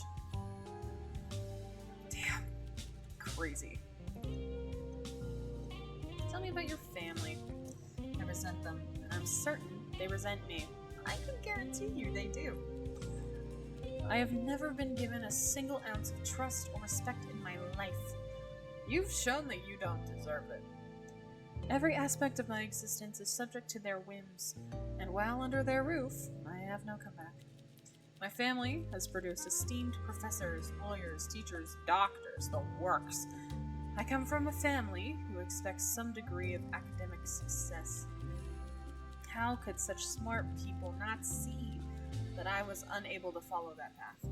I'm just not cut out for such a life. I tried my hardest, and I never had the ability or interest to pursue any of these textbook subjects with their big words. Tragic.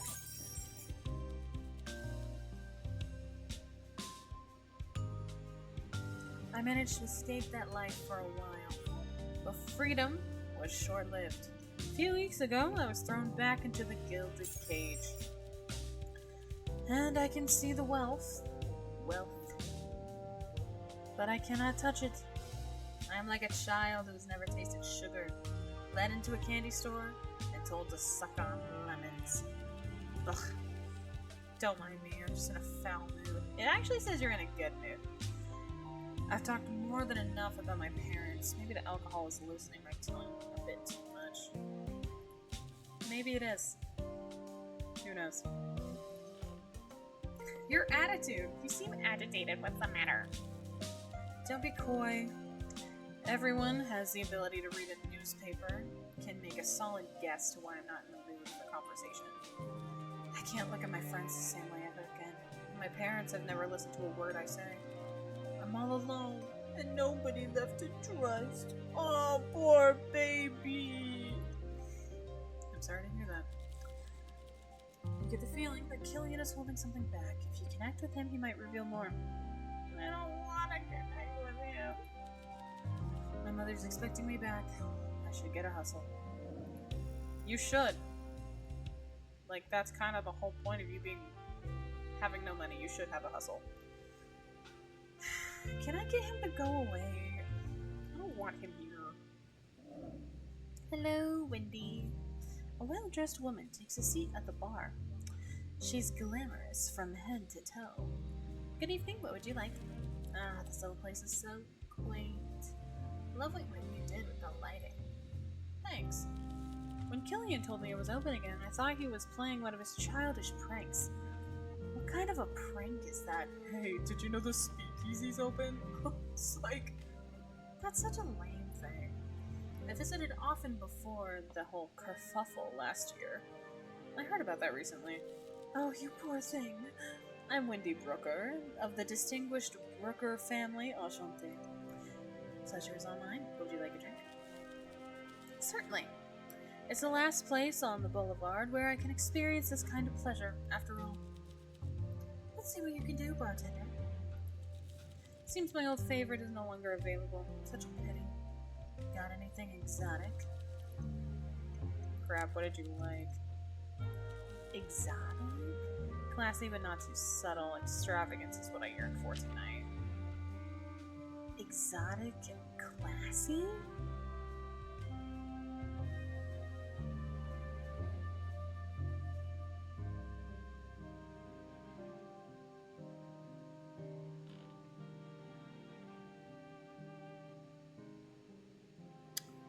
I guess passion fruit is exotic.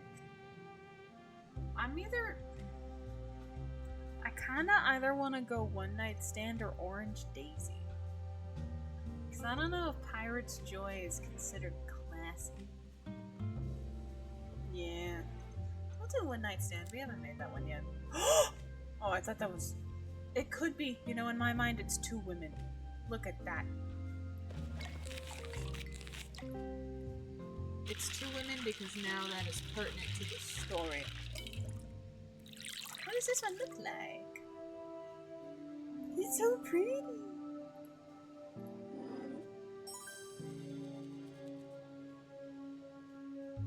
Where did that hair go? I don't know. Ah, she likes it. Perfect. It's quite fortunate that this place reopened.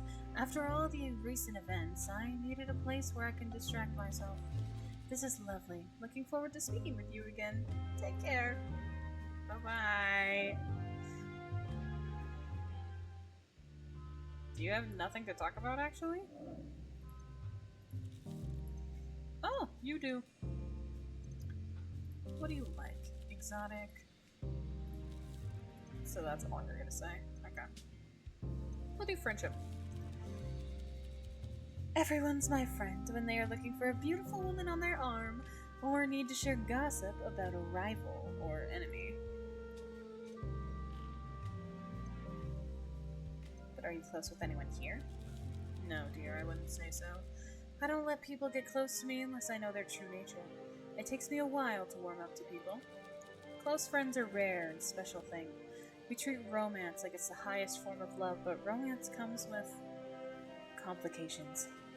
Complications? Absolutely. Romance is relationship with vested interests. In romance, we seek monogamy, adoration, sex. In a friendship, we seek only connection. Really? Close friendships are worth more than romantic partnerships. But not all friendships must be close to be worthwhile. There are 3 different types of friendship, each with unique value. I've given it a lot of thought. What are they? As I tell you each of these categories, I want you to think of your friends. Hold them in your memories. Then, see where each falls. Ready? This is exciting. I like it. Indulge me, darling. Are you ready to start? let's go! The first group of friends is the Fairweather Friends. You've heard the term? Yes. They turn up when you pop open a bottle of bubbly at the start of the night, but disappear when you're crying into your glass at 3 a.m. They're the first to the party, and the last to visit you in the hospital when you're drunkenly falling down the stairs again. The second is the Klingons. They attach themselves to you like a barnacle, refusing to give you an inch of space. Klingons wear out their welcome, and they are the party guests who litter your home when the atmosphere has gone stale and the night becomes morning. Even as the sun rises, they fail to do so or say anything of interest. Third and final type of friend is the life force vampire. Is there no good type? They suck the energy from the room with their victimhood, complaints, moans, and grievances. Life force vampires are the worst of all. Utter bores, they take and give nothing back. And they never dance with you. What dreadful people. Yeah, none of these people are friends. No, they're not. Like, not at all. Wendy, do you know what friends are? 'Cause I'm worried. All of these are acquaintances that you just have to deal with. That's a very cynical view. Oh, I don't sugarcoat things, darling. Maybe people have some other views of friendship, but many think like I do. At least I'm honest with my opinions. Girly. I guess in the 20s and being rich, you're not gonna find genuine people, I guess. But that's so sad. So what's your story, Wendy? My story? Well, I'll share, if you will, darling. What's your story? Just trying to survive in the city. As are we all, darling. But most of us can express that in a more interesting way. My own path from rags to riches is a little more rocky. Not that I was ever given really in rags, not even close, truth be told. My family was always wealthy, though we fought hard to avoid ruin. What happened? My father was in business with his brother. They squabbled, and there was conflict over contracts. For years, my father was angry and distracted, always worried the money would disappear. When I was a child, we traveled around Sara, visiting the hotels my family's owned. You said rags to riches? And your family owned hotels?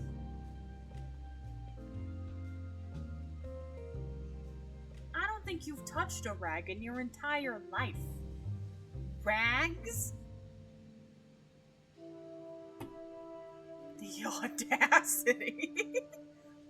3 in Bakovi, 4 in Trimiru. 2 in Constanta. And 1 in Tilhasa. Never had a real home, just a hotel room. That is sad, but that's not rags. Some spending money and an angry, absent father. No mother. Over 10 years, and there were 5 different women who asked me to call them mother. I never did. My real mother died young. I'm sorry. Don't worry, darling. I was well looked after. I had nannies, aunts, and servants aplenty. But the constant upheaval made me strong, adaptable, ready to thrive in new environments. What of your family? This is more interest than she gave the last guy. Ooh, what story do I want? There aren't many of us left. Interesting! Well, we all have our little backstories, don't we? And each time we tell a stranger, we reinvent ourselves. Thanks for sharing, darling. Maybe there's a reason you don't have real friends, Wendy. Hear about it. Dear bartender, I was there. It's quite tragic what happened to Alina, especially considering what she was up to in the months leading to her death.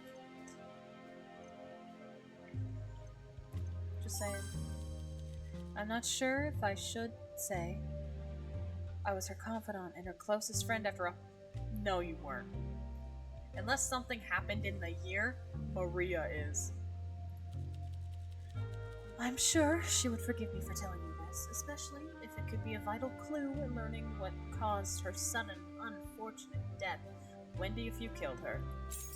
I swear. You see, roughly 6 months ago or so, Killian nonchalantly mentioned that he found a bottle of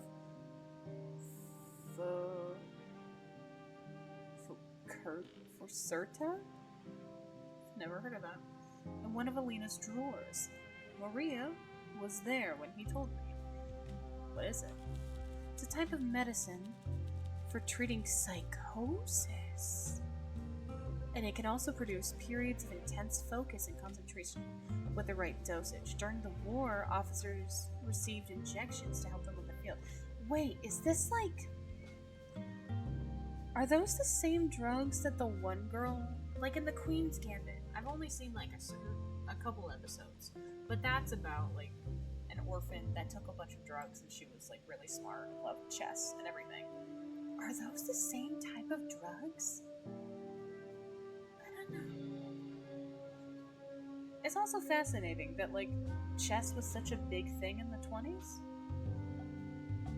Like what else did they have? But it's interesting that it was chess and like you could get rich and famous because of chess. Very interesting.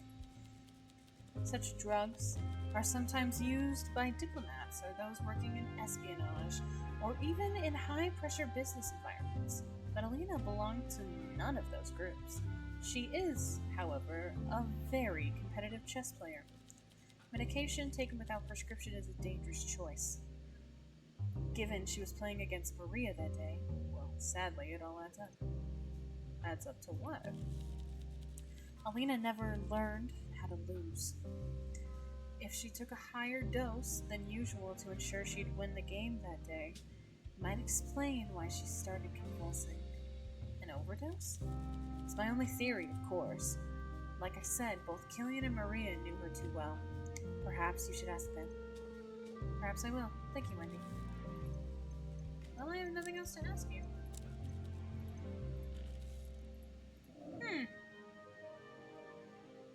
Interesting. Maria.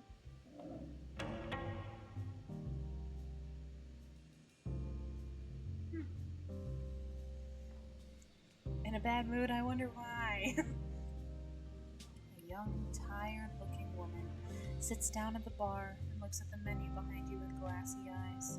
She seems defeated, and you can tell her glum demeanor is not her usual nature. It's been a long day. I don't know how I dragged myself here. Most nights I just flop into bed and try to sleep and fail. I get home from working, it seems good, and I don't even want to read or play chess or anything, really. I mean, the love of your life is dead, so I don't really blame you. And now I'm here. Not sure if it was worth it. Maybe a drink will help. Sure, what do you think? I don't even remember. Just make me something to take my mind off things. Okay. I don't remember what you like. You're a lightweight, though, so nothing too fantastic. You're probably a Liberty girly. Why not?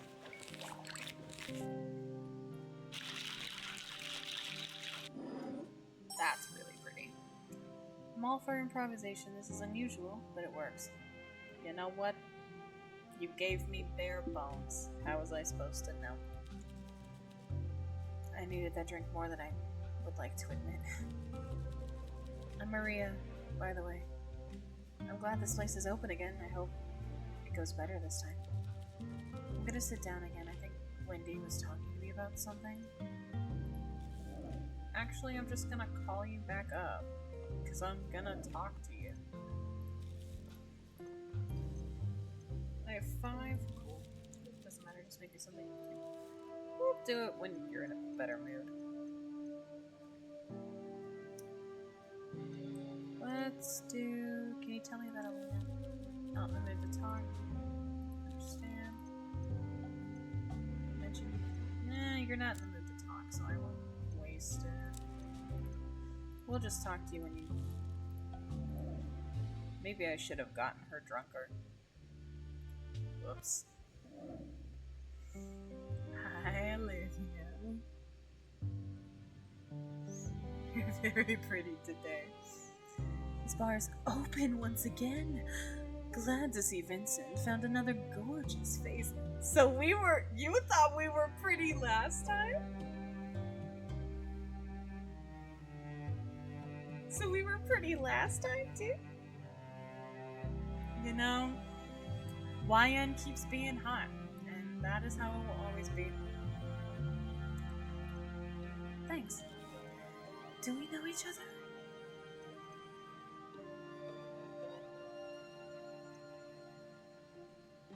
You're on that radio show.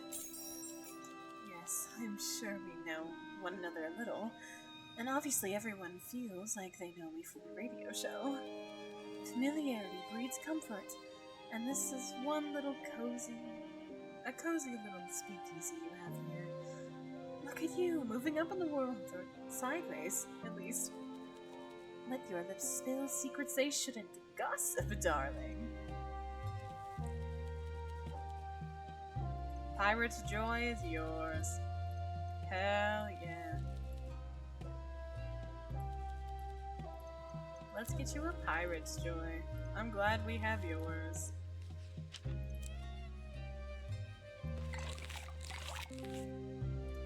Let's get you your regular. Perfect. So we have 4 and we have 3. Got any gossip about Wendy? Dear bartender. Quid pro quo, as they say. I visit your lovely establishment to enjoy a drink, not to hand out some of my best gossip for free. Let's make it worth your while, then. So I need to get you drunk for you to tell me that. Okay. Let's... Do you worship? Oh yes, darling, I'm very devout, though I'm finding new ways to show my devotion recently. Do tell. How so? Well, you know, when my husband was alive, I took a very literal reading of the sanctified books of the scrolls of the goddess. But after his passing, may the goddess hold his soul in her eternal embrace, I started to read what those books actually said. My husband was often quoting the words of the goddess that I could find in no book. He lied to you. Well, I noticed he particularly emphasized the importance of the husband's authority and the value of being demure. I've never heard of those values. Indeed. And with his passing, heartbroken though I remain, I found great comfort in the goddess's actual teachings. I do love that this world has, like, their religion is from a woman. I love that. That is so cool. It's very refreshing, actually. In particular, along with my good friend Fang, we find great value in the emancipation of the feminine in the pursuits of the grace of the goddess. Good God, that is a mouthful.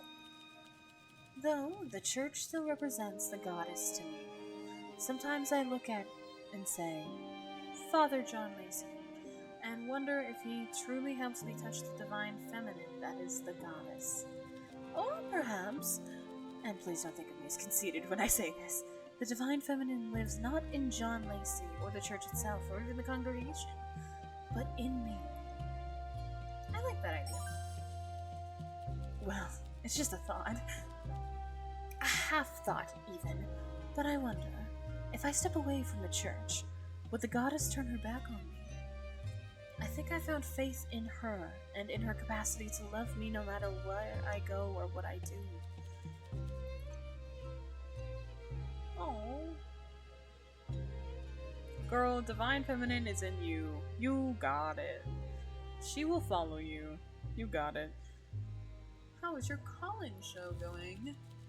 What a sweetheart you are for asking. Wonderfully, thanks. Would you like to hear about last night's show? Sure.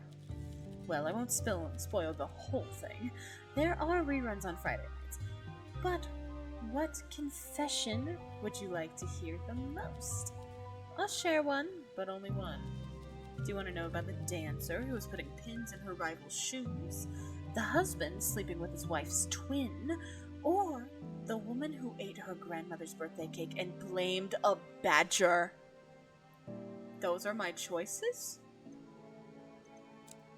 Is there a way I can learn all of them? Because all of them are so juicy and so good. I can't believe the badger one happened. You know what? This one seems like relevant. Rivalry. It was ballet? Oh! Pins in the ballet shoes? Oh, ow! Rivalry in the ballet world can be intense. But this was something else. The anonymous dancer waited till her rival's audition started, then slid pins into the toes of her spare shoes. Oh, I hate that. Heated rivalry ballet edition. Yeah, if they truly hated each other. Oh, and waited. Can you imagine that? Dancers changed shoes between the first and the second half of the audition. So when she put on the new ones, she didn't realize until her first arabesque. Ouch. Precisely, darling! The saboteur, however, did not prevail. Her rival performed a perfect audition, leaving literal blood on the dance floor. Wow. The judges loved her commitment, and the toe pinner was never caught. So, she confessed on the radio show, anonymous of course. The shock of it! What a horrible thing for a girl with blonde hair and blue eyes, 5'4" in Yardy's dance school, first year, to confess to anonymously. That's so funny. You know, the radio show is wonderful, but it's not my only pot on the stove. Have you heard of Dalliance? No. Oh, you must have heard of it. It's an opera debuting soon, and I'm the star. I am so sorry. The tickets will be very expensive. You would have loved it! I'm sure I would have. Care to tell me what happened at the tea terrace? I would love to! The police forbade me from giving out the juicy details on my radio show, but they didn't mention anything about telling you! There I was, enjoying a cup of my favorite chamomile tea, and planning new topics for the show when the trio of girls entered. Alina Dragos, Wendy Brooker, and Maria Papa sat down and ordered a pot of tea. Feng Bei took the order and returned with the pot and a cheese board. After an hour of playing, the doors opened once more and stepped in none other than Gillian Durant. Shortly after, Alina and Maria began bickering about something. Eventually, things calmed down, and Killian sat to watch the chess game. He struck up the conversation with Wendy on the sidelines. This continued for 3 hours or so before eventually it happened. Alina began violently coughing and convulsing until she passed out on the floor. It all happened so quickly. By the time the medics arrived, it was too late for her. I should be clear, I like gossip and a good story as much as the next person, but this felt a bit too real. Forgive me, darling, this ended up being less fun than I expected. To finish my story, everyone was brought in for questioning, and I told the officers exactly what I told you, and that's that. I think Killian did. I really think, because he's already like down on his luck, and his first mention was of money to us. Okay, theory. Okay, so Alina, quote unquote, told Killian she was gonna pay for college. I think Maria didn't like that idea, talked some sense into her, and so she stopped paying the blackmail, which was really just Killian, because he has too much time on his hands, and of course he cut up newspaper. Because he has so much time on his hands. And so their bickering was to keep her from like slipping into the, well, I'll just pay for this. So Killian is living up to his namesake so far. That is the theory so far. But also, because they did find the medicine before the match. So maybe he took some. Slipped it into her tea somehow, maybe? I don't know. There's some parts missing. Ooh, yes. I do think an affair's in the mix. But so far, Killian is looking very... that. Thank you, Miss Cartman. Well, I should head back home. If I don't get my beauty sleep, the Maverick will go bankrupt. Ta-ta! She's so much fun to read. Okay. Evening. Oh, I do have stuff for you. You like coffee? No more drinking on the job. That's how I got you to tell me half the shit I knew. Oh, are you feeling guilty? What's your country like? What do you want to know about it? Do you miss it? It's hard to explain. Let's talk about this when we have more time. We're at the beginning of the time frame that we have. We got all the time in the world. Do you go back often? There's nothing there for me now except my old model locomotives in the ad. If my mother has not thrown them out yet. Well, travel does broaden the mind. If you ever go, make sure to try the cinnamon hot cocoa from Bonneville's. That does sound good. Do you have any questions for me? What do you do for fun? Fun? Yes, fun. Well, I wouldn't normally discuss such frivolity while on a case, and today is no different. Aww. We'll have time to discuss hobbies if you make progress, and win my respect. Gross. Gross. What do you think of the police force? In a way, as a career, in what way? Career choice compared to the force in Belga? As a career.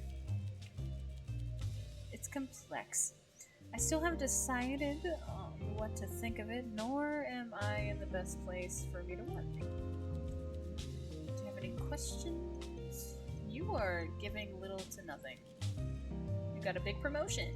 Yes. Solve a big case. Yes. Was it like this case? Somewhat, though this case has more subtleties. Someone like me helped you solve the case? Previous bartender was involved, yes, though I wouldn't say their contribution was integral to the outcome.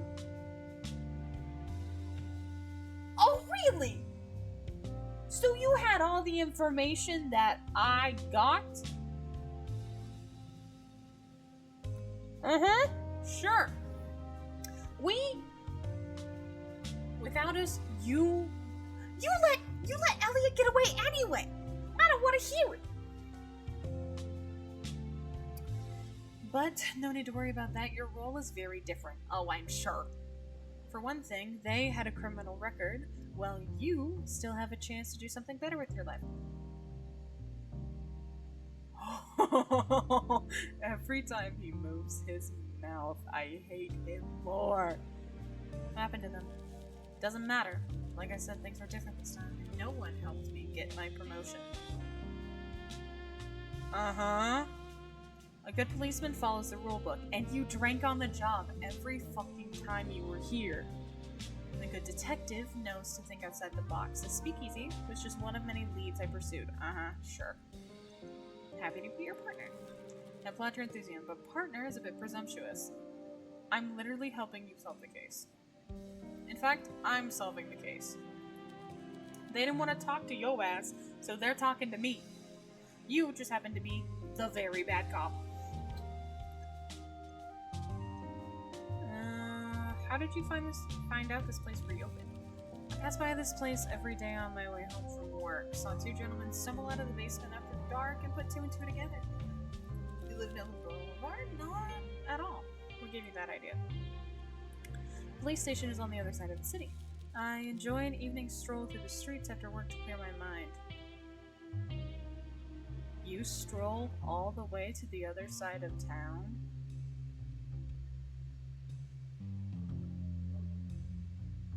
Okay. I really hope one of these cases, he did it. I hope Hugo kills someone and I have to put him in the slammer. That's what I want. Good remedy for a guilty conscience. Find some peace. Personal life has nothing to do with you. Focus on the case.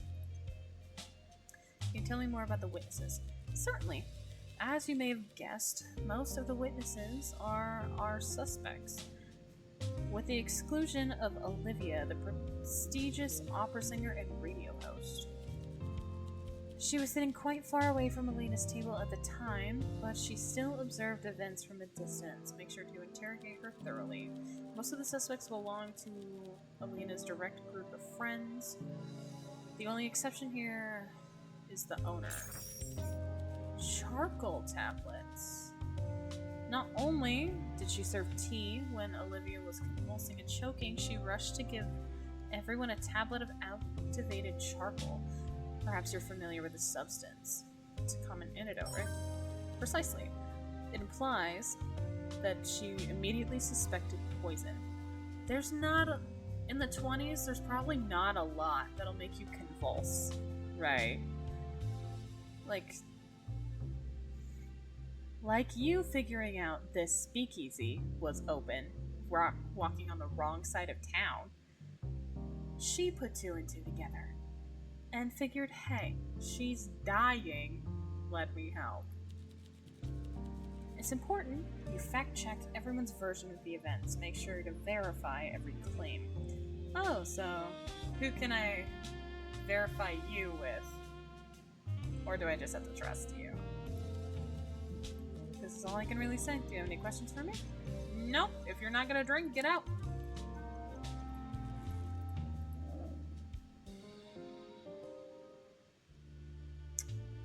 Well then.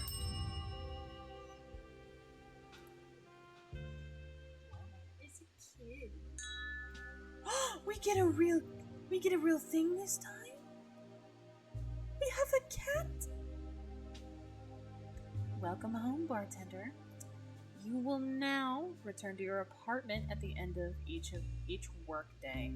Here, you can review all the clues you've collected thus far, and make new deductions, just as before. To access the clue board, click there. To end the day, click the bed. Interesting. Okay. Kitty. Oh.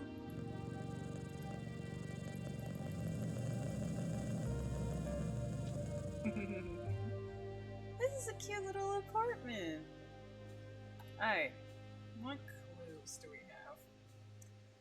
Alina's death, threatening letter, homecoming, late entrance, Alina, and charcoal. This was... Killian laments having to move back home a few weeks ago after a brief period of freedom. Killian showed up an hour later than the rest of the group, 3 hours before the incident. Mindy said Killian found the bottle of performance-enhancing drugs 6 months ago.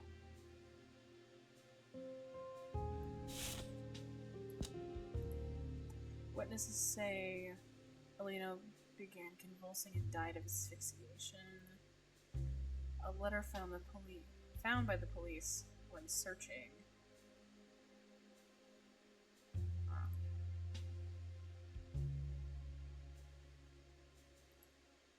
Well, let's see if we'll get all the connections out of the way at this point. Mostly because it doesn't punish me for doing so. If it did, I would...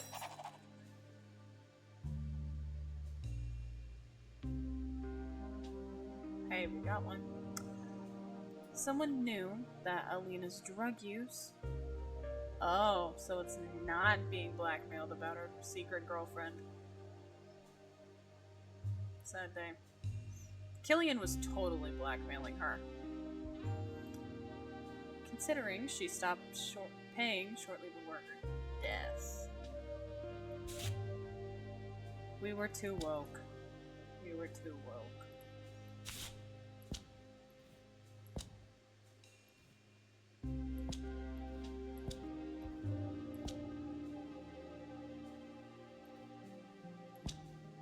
Okay.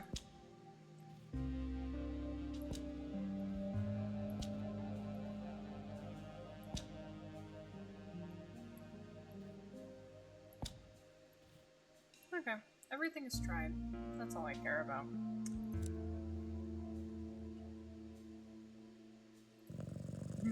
Kitty. Confirm. Well then. I'm gonna miss seeing Alina. Peter! He's back! A rough-looking man with a scar on his face approaches the bar. As he's closing in, he scans the room as if he's searching for someone. Peter, he's not here! He's not here! Information. Did a cop or detective type of film? Peter, you going to avenge us? Peter, I know you're looking for the detective. Are you going to avenge us? Are you going to break us out of jail? Please? Yeah, there's a detective here. So the maggot got the promotion in the end. Oh, he angry. Some history there? What made you think I wanted to talk about it more? Watch your mouth. Sorry, sir. Do you like a drink? Angry expression fades. He squints as he looks you up and down. You really want me to believe you're just a bartender, huh? Have to pay my bills somehow. Better make me a drink then, bartender. He misses him. I'm all smiles and sunshine before I have a drink. After? Depends on whether the drink hits the spot. What flavor do you like? I see my old favorites off the menu. Damn war. Got anything dark and bitter? Dark and bitter.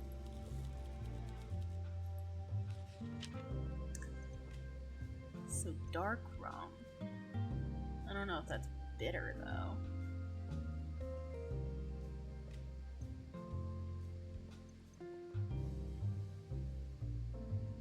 That's kind of sugary. I can't remember what his old favorite was. I feel like Night Count has to be like the dark and bitter. Unless it's dark rum. You know what? I need him to lighten up. We're doing Night Count. Feels very brooding. It does. Vance just misses us so bad.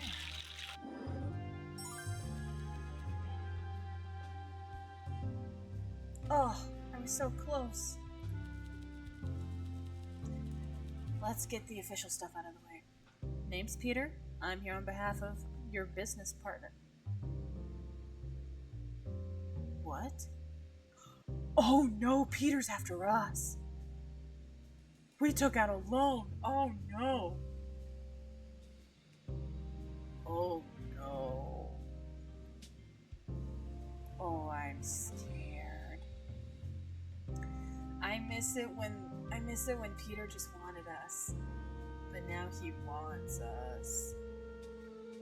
Oh no. We were lenient during your little rough patch, but now you're actually making money again. The rules are changing. Carla is a patient woman, but patience has a price.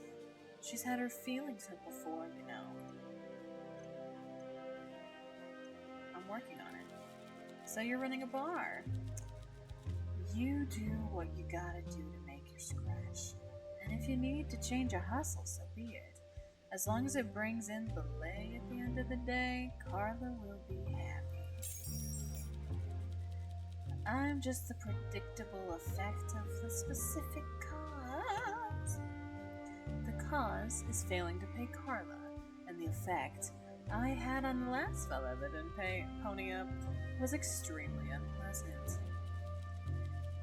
I took him into deep water so he could learn what kind of a man he was. He learned.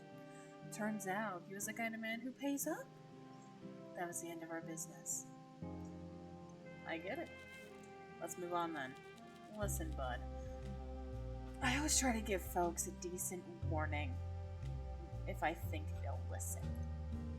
Warning? That detective, Hugo, don't give that copper an ounce of your trust. The backstabbing and betrayals that happened between me and an unsavory ilk. It's high school drama compared to what the cops are up to. They'd stomp an old Bakovi Baba into the mud for a chance at a promotion. And they did. If our pretty-eyed policeman ever walks along the alleyway out back of his own, me and him will have a nice little chat.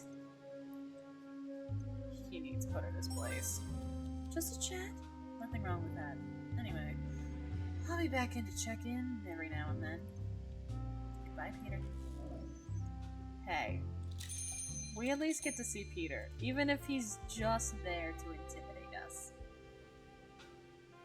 And you know what? I can live with that. Hi, killer. It's getting busier in here. Hope the drinks are good. They are. Well, what should we discuss? We're not friends yet. Heard you're avoiding Maria. Avoiding her? I'm not avoiding her. She's nothing to me. Seems like you're mad to her. And vice versa. We're two people with one thing in common. We don't want to be around each other. My mother taught me to avoid women like her, and she was right. Competing for Alina's affections made neither of us happy. Oh, so it was no. Interesting. You both lost Alina, and Maria no doubt blames me. Of course she does. I could offer her no consolation, and what could she offer me? Chess lessons? Condescension? No thank you. Does she have a reason to blame you? No, she's crazy. He did it. And I hope you're not implying anything more. If you are, talk to my family lawyer. They'll swat you like a fly. Well, what should we discuss?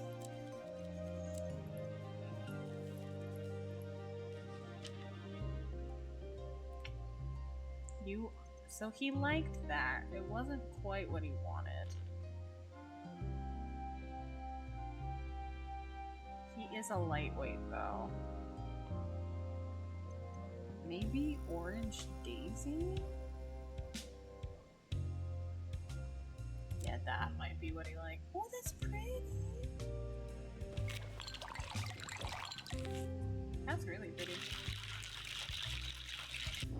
That is also really pretty. I don't know what you want, dude. Well... Dang it, I didn't get him drunk enough. Damn it. Next time.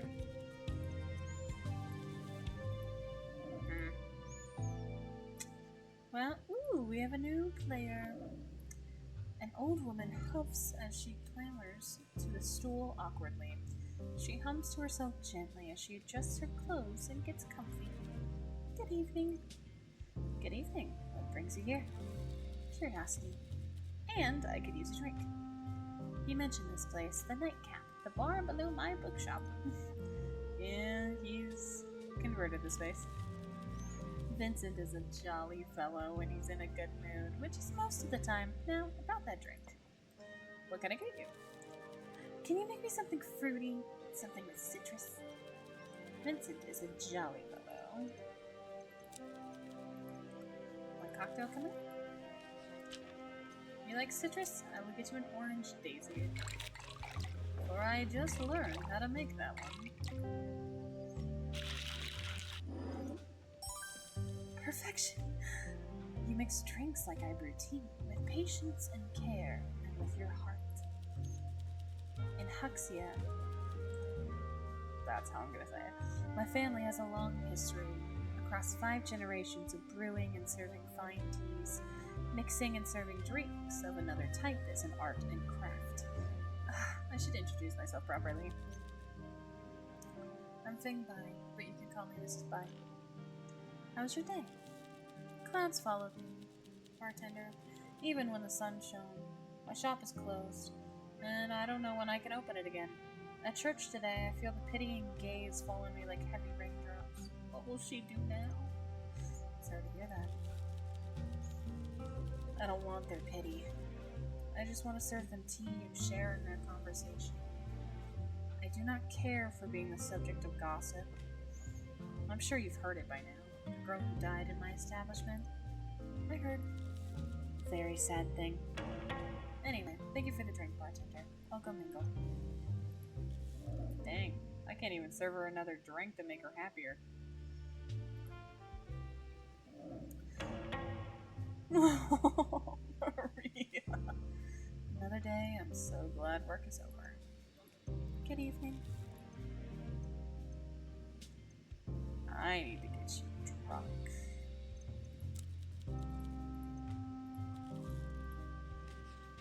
So I need like a 3 or a 4.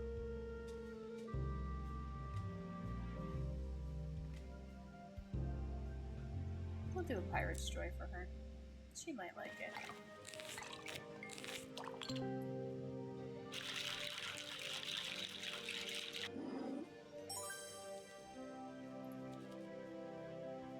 Let's catch her. So you need to be in a good mood, and I need to... Okay. How are things with the good... It seems good. I really need some time off work to, I don't know, figure out what I do next. But I can't afford it. If there was a way for me to escape the tailor shop life, well, that path is closed off now. Really? I don't want to talk about it. You mentioned you play chess? Not much these days. You're not playing anymore? It seems so pointless now. Maybe Alina would have wanted you to keep playing? Would she? Competing in chess took so much away from her. I think she wanted out of that world. Wanted out of a lot of things. And worst of all, I was playing chess with Alina just before she died. Of all things we could have shared, coffee, a walk in the park, a hug, but no, more chess, more competing between us. Then I learned even... Ooh, you're in a bad mood again, that's not good. With those games, chess were a lie, or at least a trick. She couldn't beat me fairly, she was cheating. Why did she cheat? Huh? Oh, forget it, it doesn't matter now. Point is, it wasn't supposed to be me versus Alina. It should have been us versus the world. Oh. No, that's so sad. It can't be easy to lose someone like that. It's not. Do you want to talk about something happier? I'm not great company right now. I can't really make conversation. And I have no idea what I'm gonna do now. You were close. Yeah. Although we would fight, but if you care about someone, you fight with them, or you fight for them, right? Are you gonna be okay? No, but thanks for asking. You know, I can't believe how many people turned up at the funeral. There were so many speeches. That's good, I suppose. But it made me feel like such a tiny part of her life. How close was I to her? It seems like they all took up so much room. There was so much grief. It left me no space to feel anything. I didn't feel resolution. I felt squeezed out. And I was still mad at her, too. She didn't listen to me. But in the end, she knew she was doing something wrong. And when she was gone, I was just another friend she disappointed, nothing more. I don't want to talk about this anymore. You were there. That's what counts. At the funeral? Sure. But I wasn't there before, when she actually needed me. Thanks for trying to make me feel better, but it's no good. I'm gonna feel terrible about this for a long time. Forever. That's what I deserve. Well, that sucks. Sorry. Oh, this poor girl. Oh, she makes me so sad. What do you like? Fruity, citrus. Wonderful. Can you tell me anything about Alina? Must you bother an old, tired woman? I'm certain you already know what happened to her. She looks away, clearly upset for a moment. You wonder if she'll confide in you. So I either need to get her real drunk, or we need to be real good friends. I'm not comfortable talking about it any further right now. I hope you understand. So I need to get her drunk. Okay. Oh, there's so much to talk to her about. Oh, it's just 3. It's fine.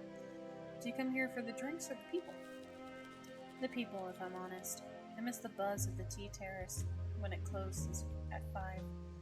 Though, truth be told, the buzz has diminished these last few months. What happened? I think it's the shadow of war. People need something stronger than tea to brighten their spirits. Right now, the speakeasy has a light and life I miss. And the drinks. Nice enough. I'm not a big drinker. But I do love conversation, and nothing loosens lips quite as well as liquor. I was considering offering coffee to my patrons too, though. But if I sell coffee, how do I keep conversations flowing? People don't sit and chat with coffee like they do a big pot of tea. They drink the little espressos fast and then leave. You could sell cappuccinos? Well, perhaps you could call them yappuccinos. So what do you recommend? Tell me about your place. My pride and joy. It's been a privilege to serve my customers the last 37 years. You started in the 1800s? That's crazy. 37, wow. I came here during the age of prosperity, and I never looked back since. The tea terrace is a little slice of Huxley here in the Tsara. How's business? We're always busy, but I confess the mood isn't as serene as it used to be. The shadow of war doesn't help anyone's business, and I don't really enjoy talking about it, so let's find a better subject. Has it changed over the years? Very much. Well, only the teas and the customers. The decor ages like wine, though it could probably have more of a regular dusting. Do you like your customers? It's my job to care about my customers, but it's my passion too. I especially enjoy getting to know this younger generation with their optimism and vibrancy. It's a pleasure to listen to their conversations. I believe the young folk are much wiser than my generation. They treat art, culture, and even tea as they should. Something to explore, debate, and enjoy. My peers are too stuffy, too dour. The youth holds the future. Indeed. And when the tea terrace opens again, I look forward to seeing their flirtation, their debates, and their funny fashions. I enjoy being caught up in in the tangle of their lives, it keeps me young.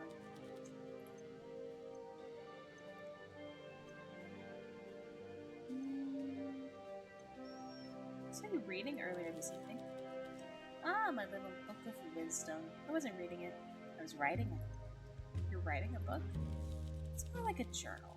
A notebook I use to keep track of all the things that give me joy. My friend Albert owns the old printing press in the stack, and he bound it for me, so it looks like a little novel. That's a good idea. Thank you. I think we are often poor judges of what makes us truly happy.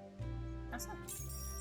Before I started this journal, if you asked me what made me happy, I would say the usual things. Peace, and quiet, and tea, drinks with an old friend, receiving a nicely wrapped gift with a big pink bow. Those sound great. They're all pleasant enough, but they don't make me as happy as I think they'll make me. Meanwhile, last week I was sweeping the dust and loose tea in the basement, and I don't think I've ever felt more content. It's virtuous. It's not about what seems enjoyable. It's about what brings joy. The next time you feel true happiness, consider what you're doing, what makes you feel that way, and then write it down. I will. Now then, don't get me wrong. I'm not advocating against earthly pleasures. Quite the opposite.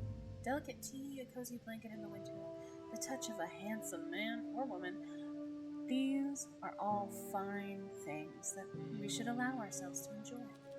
However, I also believe we don't always know what we like. Pleasure lies not only in the familiar place, but if we look hard, we can find them where we least expect to. I need to think about this. Don't waste too much time on my nonsense, dear. What's the saying, life's too important to take seriously? I believe in the importance of silly business. Silly business is the heart of my philosophy. It's my belief that most of what we do in life is absurd.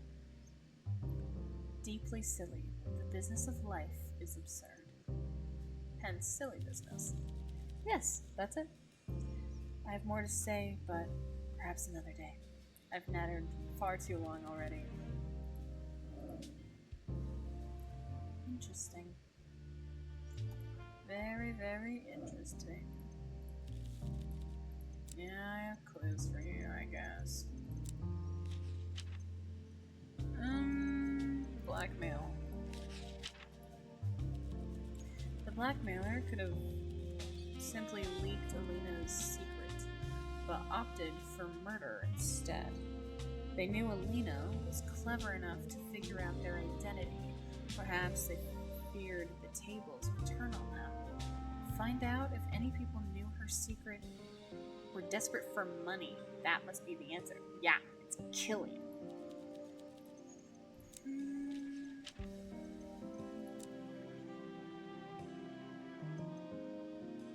That one has.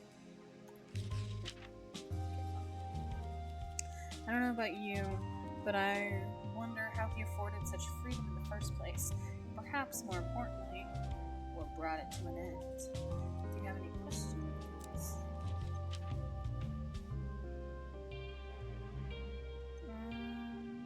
Late entrance. Killian showed up later than the rest of our suspects, did he? Interesting. If timing played a role in Alina's death, this must just provide him with an alibi. See if this ties to any information you found so far. Okay, leave. Thank you. I don't think I have anything else to talk to him about. I'm not good enough friends with him yet. Let's show him blackmail. Someone knew about the pills, but I told everyone. Is this all my fault? Well, what else should it? Huh. That is not what I thought.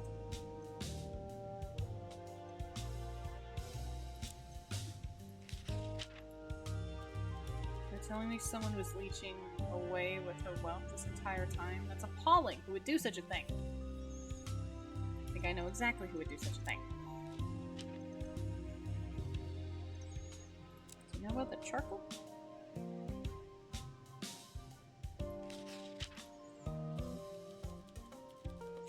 I'm glad she didn't tell us it was charcoal she was having us swallow until after. I probably wouldn't have done it, even if you may have died.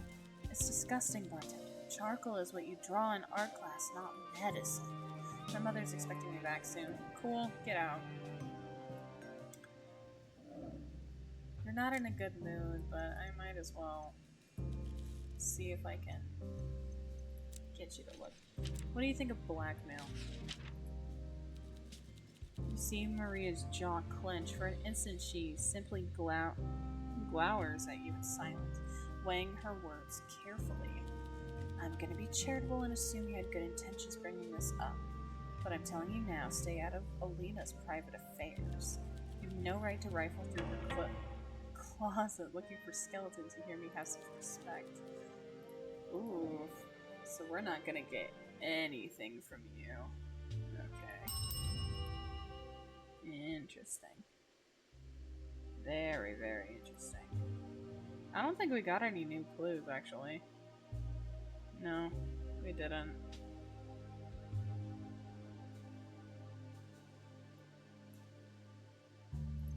Huh.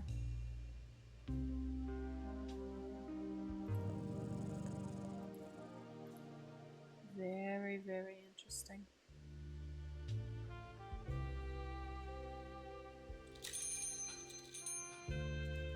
Oh my god. So many. Hugo enters the bar. As he approaches, his eyes dart over to the older woman sitting in the back. You notice his posture stiffens. Of course the old bat would find this place.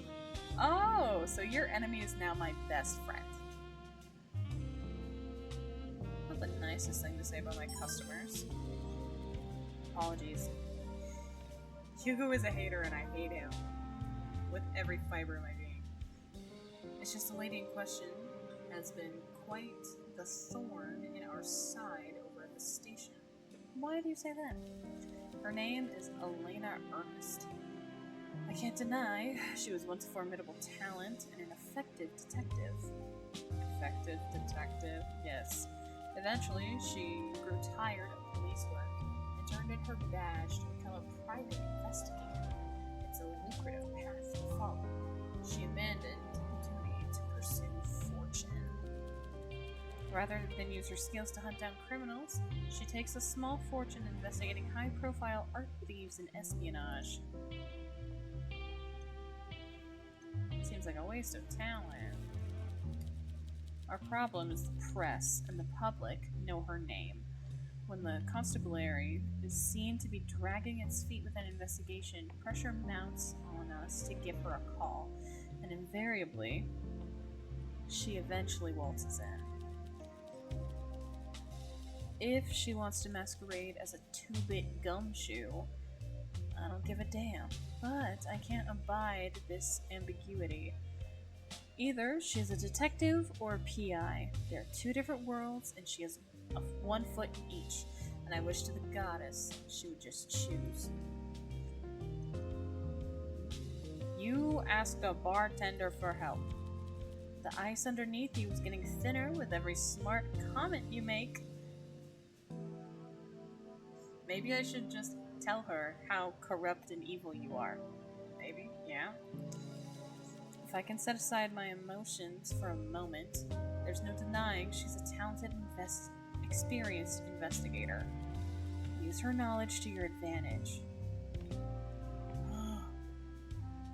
Get on her good side, and she might share her insights. But understand, she has no time for fools. Keep that in mind. Good. Now, as promised, I came here to bring you the case file. It took you 4 fucking days to bring the case file? What you been doing with it? I trust you have already gotten to know our suspects. I've spoken to all 4. It's a good start. It seems you've been laying down your groundwork. It's time to see what you can shake loose. Try to find out who had a motive to kill Killian. was capable of the crime, Killian, and who has an alibi that would cross them off the list. Hopefully Maria. I'll drop by every day. Don't hesitate to call on me if you need to talk through what you found. As long as you can get me those pieces, I can build a case out of it. Good luck. I'll see you around. Bye-bye. Get out. Interesting. Well, let's get to know her. She is very pretty. An older woman that Hugo introduced as Elena Ernest sits down on a stool. There's an aura of authority around her that only comes with age. My stewardess cool. It's all good.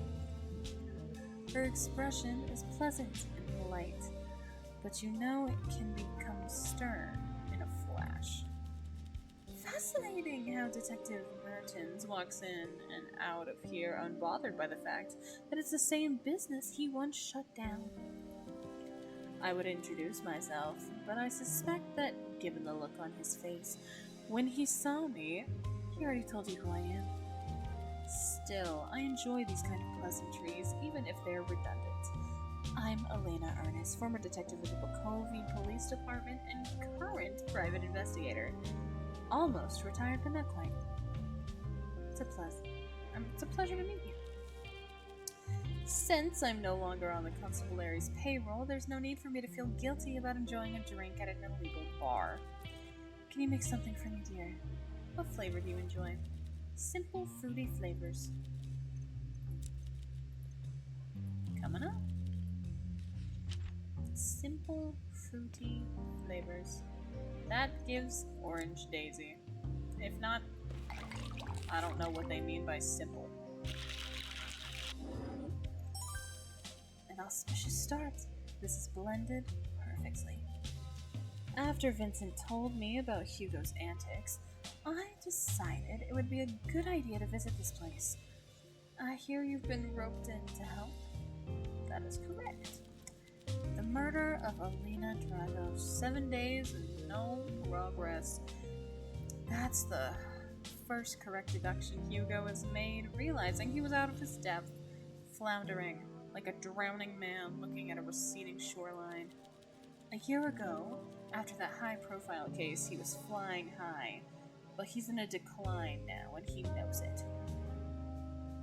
We're seeing him on the way back down. The waxen wings melted pretty quickly. I'll speak plainly here. I'm here to help as a favor for 3 people. First, Vincent. He's an old friend.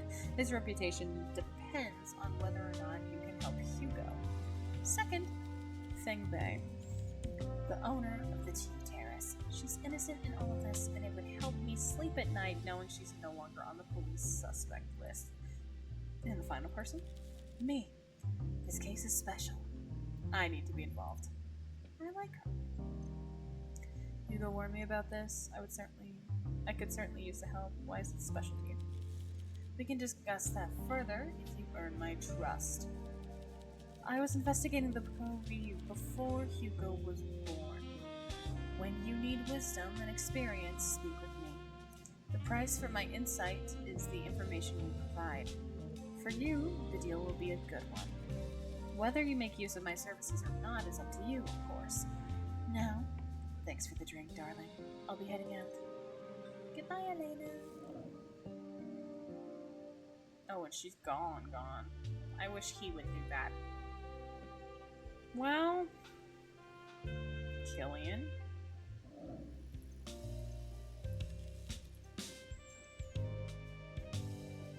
Are you coming here more often recently? I don't think you begrudge me a drink at this hard time. I guess not.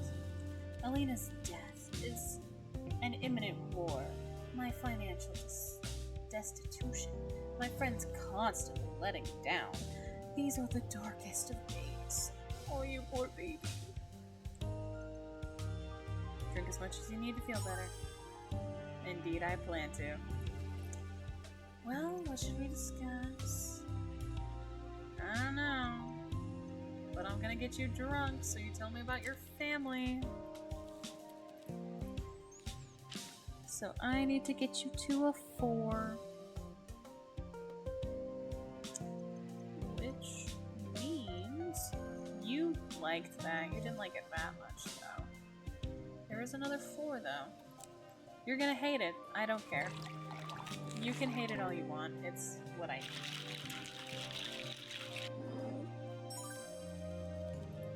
I'm glad you don't mind it. Tell me about your family. I resent them. Oh, we already talked about this. They let you down. I managed to escape that life for a while, but freedom was short-lived.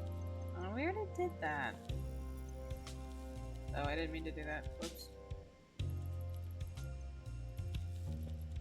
Whoopsie. Oh, whoops. They primarily served in rum, dilly-dallying. I don't think there's anything else I need from you. Because I don't have any other clues to show you. So I guess, be gone.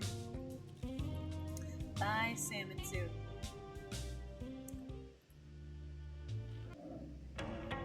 Oh, this poor girl. Do I need to get you drunk enough to get in a good mood?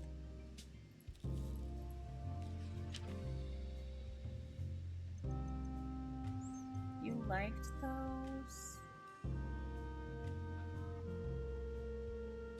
I could get you inebriated. That might make you feel better. I'll get you a wake-up call. Why not? Let's get you crunk.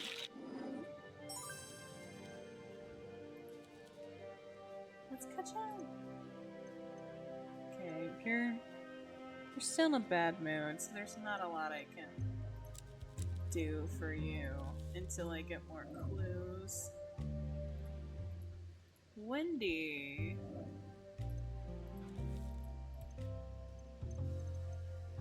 I could probably show you some things.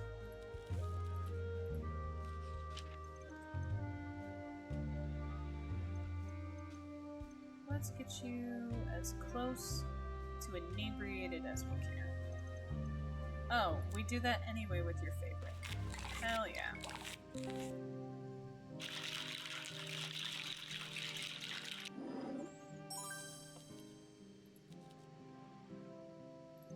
Perfect. Now for the clues, we have blackmail. I haven't showed you that. So whoever killed Alina had been bleeding her dry beforehand. Oh my. I was suspected it was Killian, but this surely confirms it. He's been leeching off of her from the start. Anything to get away from Mommy and Daddy. Thank you, Wendy. That was wonderful to hear.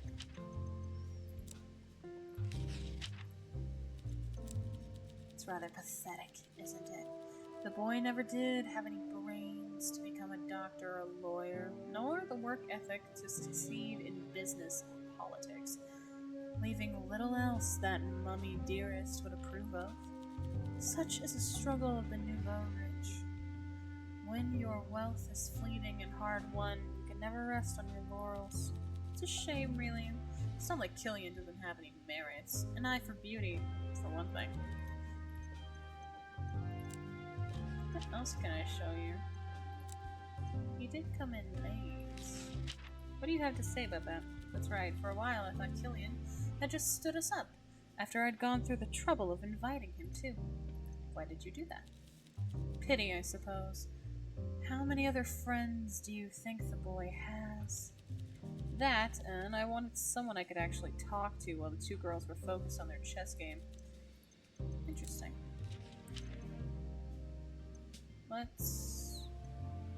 She knew about the secret.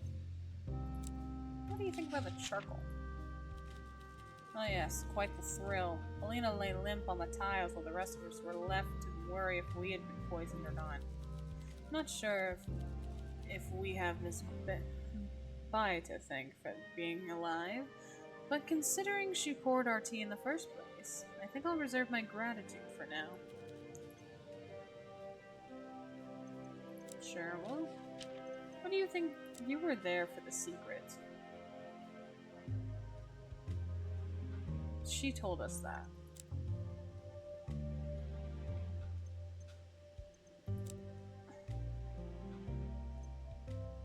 Let's show her that. We all make mistakes, bartender. But the richer you are, the more good-for-nothing wastrels will be chomping at the bit to try and make a profit off of you.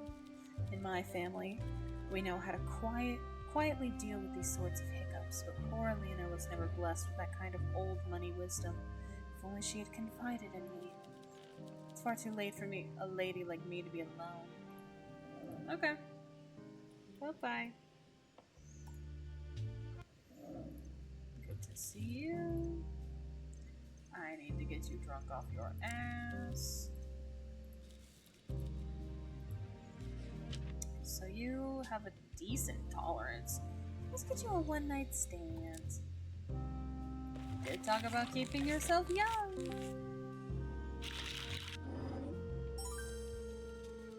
You remind me of a young me, always looking for bold new flavors. Perfectly palatable. Is this one of your favorites? Because I'll happily give it to you all the time.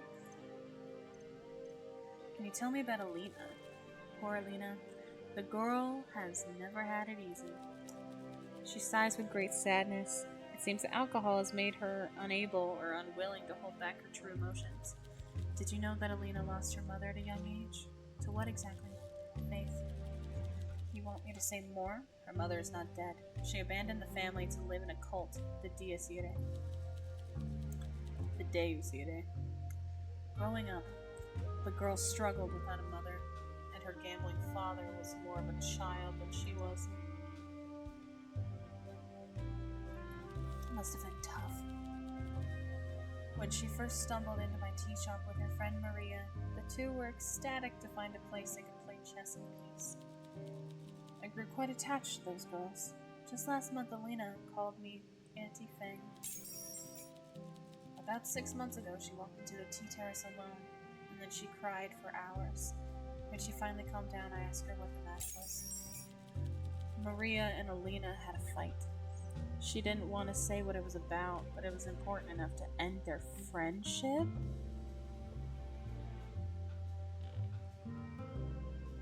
Oh shit. The day of her death was the day of their reconciliation. They had just started talking again. I was so happy for them. My condolences. Oh.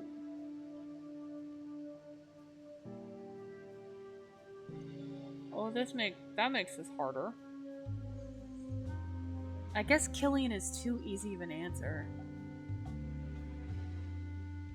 But Marie. Hi, what's up? Welcome into chat. We're solving a mystery. Oh, this makes this harder. What can you tell me about your country of origin? I haven't been there a long time, dear, but I can try my best. What do you want to know? Does it have bars? No, dear. We have taverns and little... Well, we don't have the word for it here, but little cozy bars for 4 or 5 customers. They are full of a lively chat. Haven't been there in a long time. Do you miss it? I miss the gardens. I like the style here in Sara just fine, with all the grass and trees, but my heart yearns for the tranquil pond here and there. Sounds nice. Let's move on. I wish it was that easy. But I do love Clue. Clue is fun. You ended up going to the Ren Fair last week. How was that?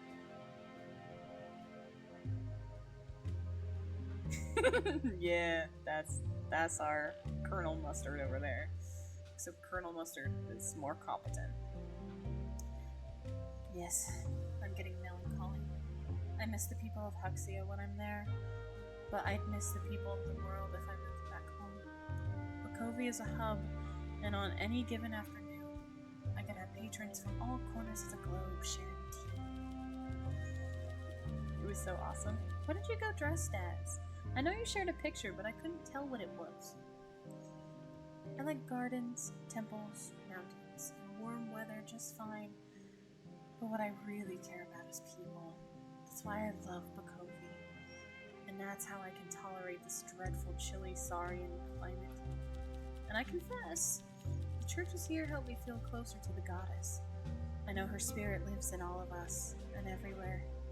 But in the cloisters of the Bakovi Grand Cathedral, I feel like she's walking in arm with me. I don't want to talk about religion. Are you religious? I am. The goddess found me in my moment of need. I was not in despair, but I found myself sitting in a beautiful garden, feeling the space where happiness should be, but there was nothing.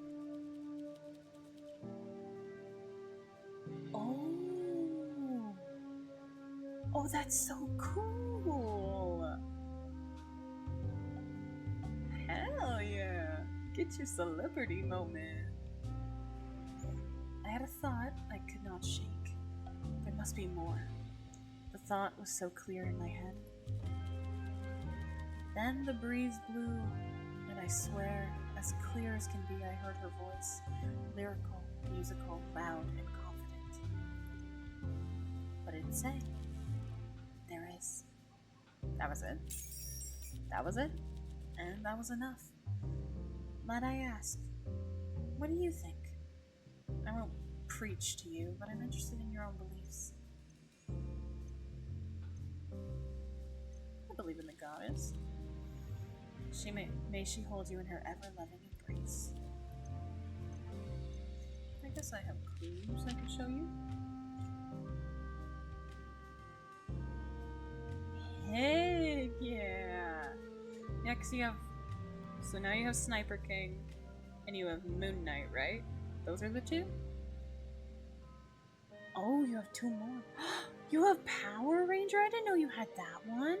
I also didn't know you had Spider-Man. Are those new? Are relatively new? Interesting. Very, very interesting. Blackmail. Unfriended. Oh no. Oh wait, we just learned that. You got them last week. Ooh. Ooh, that's exciting. How horrible. Alina had so much to give to the world, but her killer wanted money. Interesting. That's all you have to say for that. Threatening letter. So much on her shoulders. If only I'd known she'd never told me about this. Yeah, she seemed to be a lone wolf. Ow, ow, ow.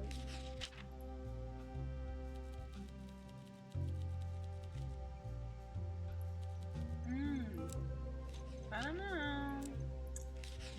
I think you're delusional. Well, take care. Have fun. Be gone. Did I give you a drink? Yes, I did.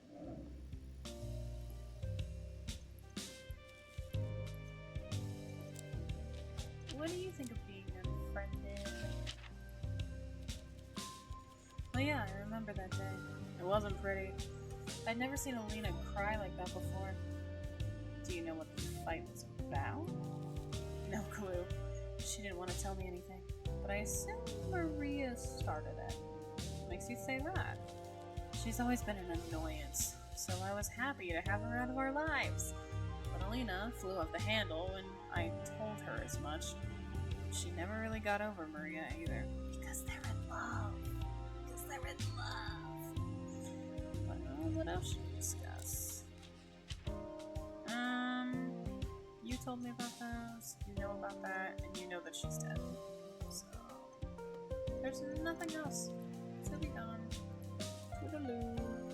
Bye, salmon suit.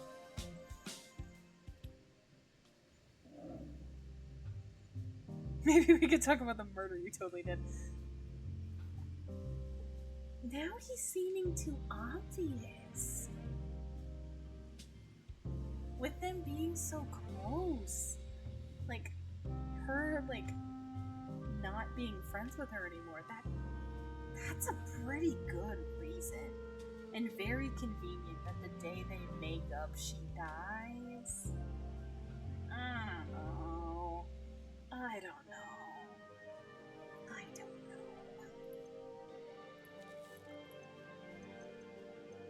Oh! There are friends that can support you. Who? Let's move on. It's like, you know, you have support. Who? I don't know. What about Killian? Goddess, no.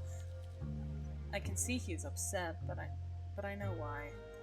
It's not because he lost the love of his life. He's a child, a stupid, greedy one. I see. It's Alina. I need to talk to. But we stopped talking for so long. I forgot how mad I was at her. At the tea house, I was happy we were reconciling, but that anger, it didn't go away, and it still hasn't gone away. Did that anger make you do something? You couldn't control the anger? No, I still can't. I don't care what happens now. What about your family? Back on the farm? Mom's too busy keeping the brothers out of trouble and running the house. Dad had a stroke. I'm sorry. Her smile. She smiles more now, shouts less. Oh, never mind. He smiles more now and shouts less. He's happy enough. They all are. But they don't need me. I don't think they can help me here. I have to do it alone.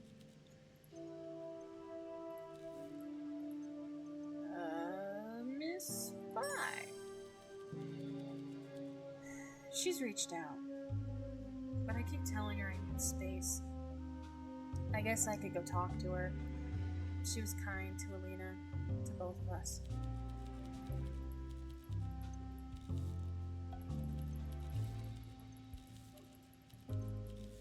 Oh, I didn't want that. Whoops. Go back. Winby. Ooh, that was bad. We were doing so well. Are you kidding me? You really don't know anything. I'm sorry. Never mind, we saved it. Did that anger make you do something? Yes. Maybe. It doesn't matter now. But it could! Let's say the thing you did does matter now. And perchance, maybe it's important to tell me?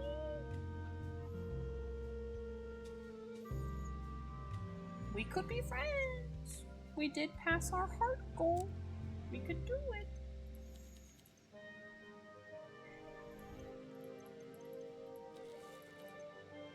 Oh. You're not in a happy mood, but we did finally pass the threshold. So eventually, when you're happier, we can ask you that. I don't think you'll be happy for a long time, though. So sorry. Toodaloo. Oh, wait. Do I have clues that I could show you without you killing people? Oh, I guess we could get this. She's gonna hate us. What business is that of yours? I came here to relax, not be interrogated. The person you fought with was murdered, so that's a reasonable question. No, it's not. What on earth gives you the right to dig into people's private lives? She's a little suspicious. She's really easy to make amends with. Just drop it, okay? So you need to be drunker and happier. Cool. Lovely. Wonderful. Be gone. I don't have anything to show you. Mr. Evil Man. Hi. I don't want to talk about you. I don't want to talk about anything with you. Well, it's Let's get you drunk. You like the Eastern Ruby? So let's keep you consistent. Perfect. Okay. So we have 4 things we can ask. We'll start with the business. Things are going quite well. I believe I've spotted a few familiar faces here in the bar. Some of my customers from the bookshop are making their way in here. Would you happen to know Maria? I've always liked that girl ever since I met her last year. She's one of them. She may be of modest birth, but she's got the spirit of an educated soul. Besides spending time reading at the bar, she also frequents my bookshop looking for interesting literature. Always different topics, too. What sort of topics? Well, let's see. The history of Tsar, some books on chess, obviously, and some of those women's romance books. Though I notice she likes the ones where the ladies and gentlemen don't end up together because she's gay. Because that is her fantasy. She doesn't want the girl she loves to be with a man. She wants her to be with her. Because we don't like him. A few weeks ago, she purchased a classic encyclopedia about poisons. Oh no. Oh no. Oh no. Maria. No. Don't make this toxic, Yuri.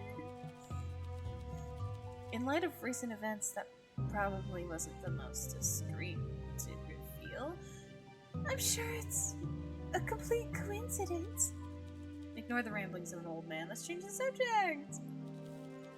No, it just means I have something to ask her. Pastries on the boulevard is splendid. They always bake me a fresh baguette when I take my morning stroll through the park. Any other types of food? Yes! The patisserie, the bakery, the pastry shop, the macaroon shop, that lovely new establishment that puts honey inside of pretzels. That sounds delicious.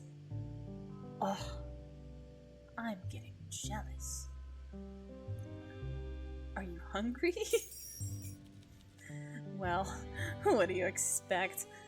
You know, I have a sweet tooth. Everyone knows. Most especially my dentist. Might you indulge me for a moment and help me settle an argument between me and my friend Albert? Tell me, if you had to choose one pastry, just one, what would you choose? And I know pastries might not be the right name, but let's not get bogged down in semantics. Albert says one choice is objectively better and I disagree. So please share your choice. You only get to keep one, the superior option. You can either choose cookies, croissants, donuts, or pretzels. Choose wisely. Those aren't pastries. He has a sweet tooth, so I feel like he's a donuts guy. Correct! And not those powdered sugar ones, something glazed. Ideally with cinnamon, like they eat in the colonies. Perfection. Well, this was most enjoyable. I'm warming up to you, you know. You are finding your feet here. Very good. I must speak with Albert soon and inform him of the outcome. Well then, what should we discuss? Any family? Not anymore. Flora passed away. Aw, 4 years ago. I could barely say her name for the first 2. It doesn't get easier, you know. Your wife? We were married for 39 years, my God. It would be nice if we could have finished on a nice round number, but the illness didn't give us a year. She was gone in 2 months. Ooh, what illness? Consumption. The doctors could do nothing. Sometimes I think about all this talk of war, and I remember the spread of disease during such horrible times. If war doesn't break out, disease will ravage the continent just like last time. People younger and healthier than Flora will suffer. But we shouldn't dwell on morose thoughts. I'm confident our leaders will guide us through the tricky passage and find a path to peace. Uh-huh. Sure they will. Me too. Meanwhile, I will continue to try and help the community in any way I can, by getting them drunk off their asses. And one way I can help the common man and woman is with the cheery establishment. Flora would have ordered a gin with lime and spent many hours down here with us all. Excuse me a moment, I need to talk about something else. And the last one. What was the trouble with Mr. Detective? He's a bitch. That's the trouble. Don't worry too much about our friend. Hugo, I can handle him. And can you get rid of him? He was threatening us? Please, I assure you, I have done my due diligence. I'm confident we have leverage over the detective. I don't think we do. I really don't think we do. But I doubt we will have to use it. The police know about all of us? Don't create a ruckus. You must trust that I have put measures in place to protect us. Relax. I'm not a reckless gentleman. He needs us. And I think he knows how tenuous all our positions are if we don't play together nicely. Guess I'll just have to trust you. Yes, very good. Please just go along with the detective, and I will take care of the rest. Toodaloo. You rug of a man.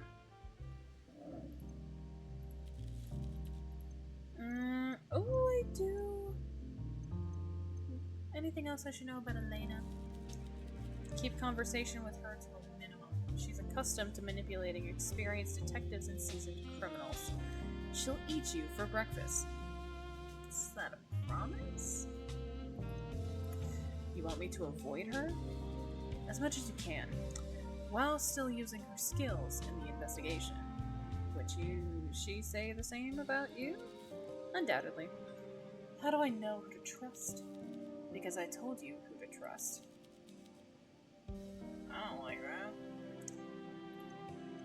I don't like that at all.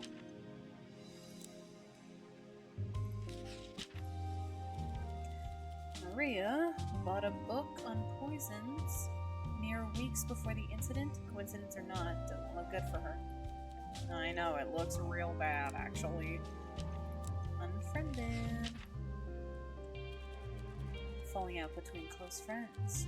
This could be important. I wonder what their conflict was about. Considering how close they once were, it must have been serious. Do we know anything that happened around that time? Leave. I don't want to talk to you anymore. You're evil. Oh, Maria. I'm done feeling bad for you. Tell me about your poison book. Goddess, if I had known that purchase would come back to bite me like this, I'd have left it on a shelf. Pretty botanical illustrations be damned. Believe me, I realize how bad this looks. But just because I read something in a book doesn't mean I'd actually use the knowledge. I read about all kinds of subjects all the time. Alright then. I don't know. That's looking pretty bad for you. It's looking pretty bad for you. Killian, what do you have to say about this? Any way to get you home faster? Late entrance. I might as well ask about that. Why was I late to meet the day my ex-girlfriend died? You really think I'm in the mood for this conversation? It was brought up by a patron. Whatever. I was late because I wasn't sure I wanted to go. And so you were an hour late? If you weren't sure, you should have made it like at least like halfway. She died 3 hours later. You could have showed up at the 2-hour mark and it would have been nice. Seemed like the right choice when I got there. Well, obviously I could see it was not. Alright. Well, she's a bookworm. What do you think? She bought a book on poisons? Talk about an open and shut case. Can't get much clearer than that, can it? What are you waiting for? Arrest her already. I'm just a bartender. My mother is expecting me back soon. I should get... Yeah, you should. He hopped on that a little too quickly. I feel like Maria is just gonna be a red herring. Most likely, anyway.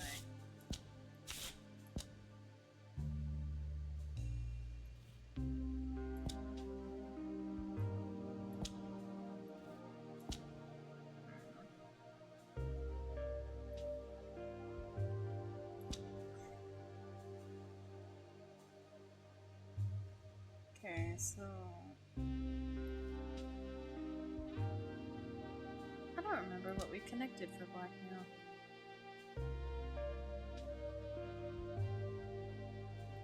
So if we can't connect these two, we don't have what we need for that then.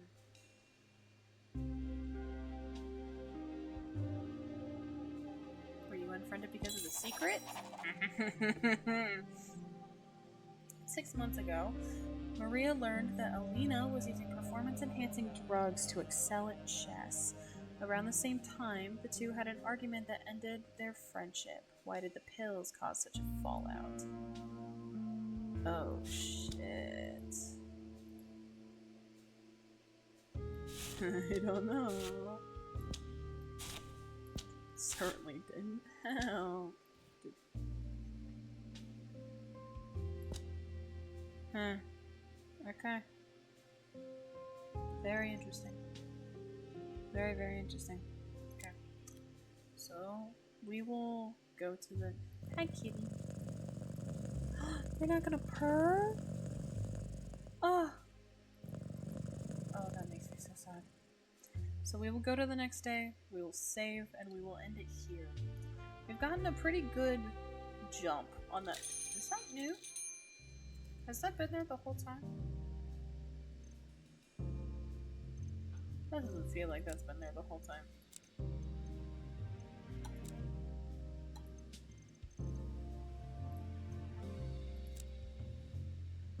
Confirm? We have started another case, and I'm excited. I'm really excited. So many revelations have been made about this game today. God. Will the lesbians be a red herring? Is it too obvious and Killian is the killer? Wow, look at his name. That's crazy. I would have never guessed. I don't know. It's a little too obvious right now, and I'm kind of waiting for another shoe to drop. But I'm not quite sure what that's gonna be just yet. But this has been so much fun. Thank you for coming to watch, and I will see you guys in the next one. Bye!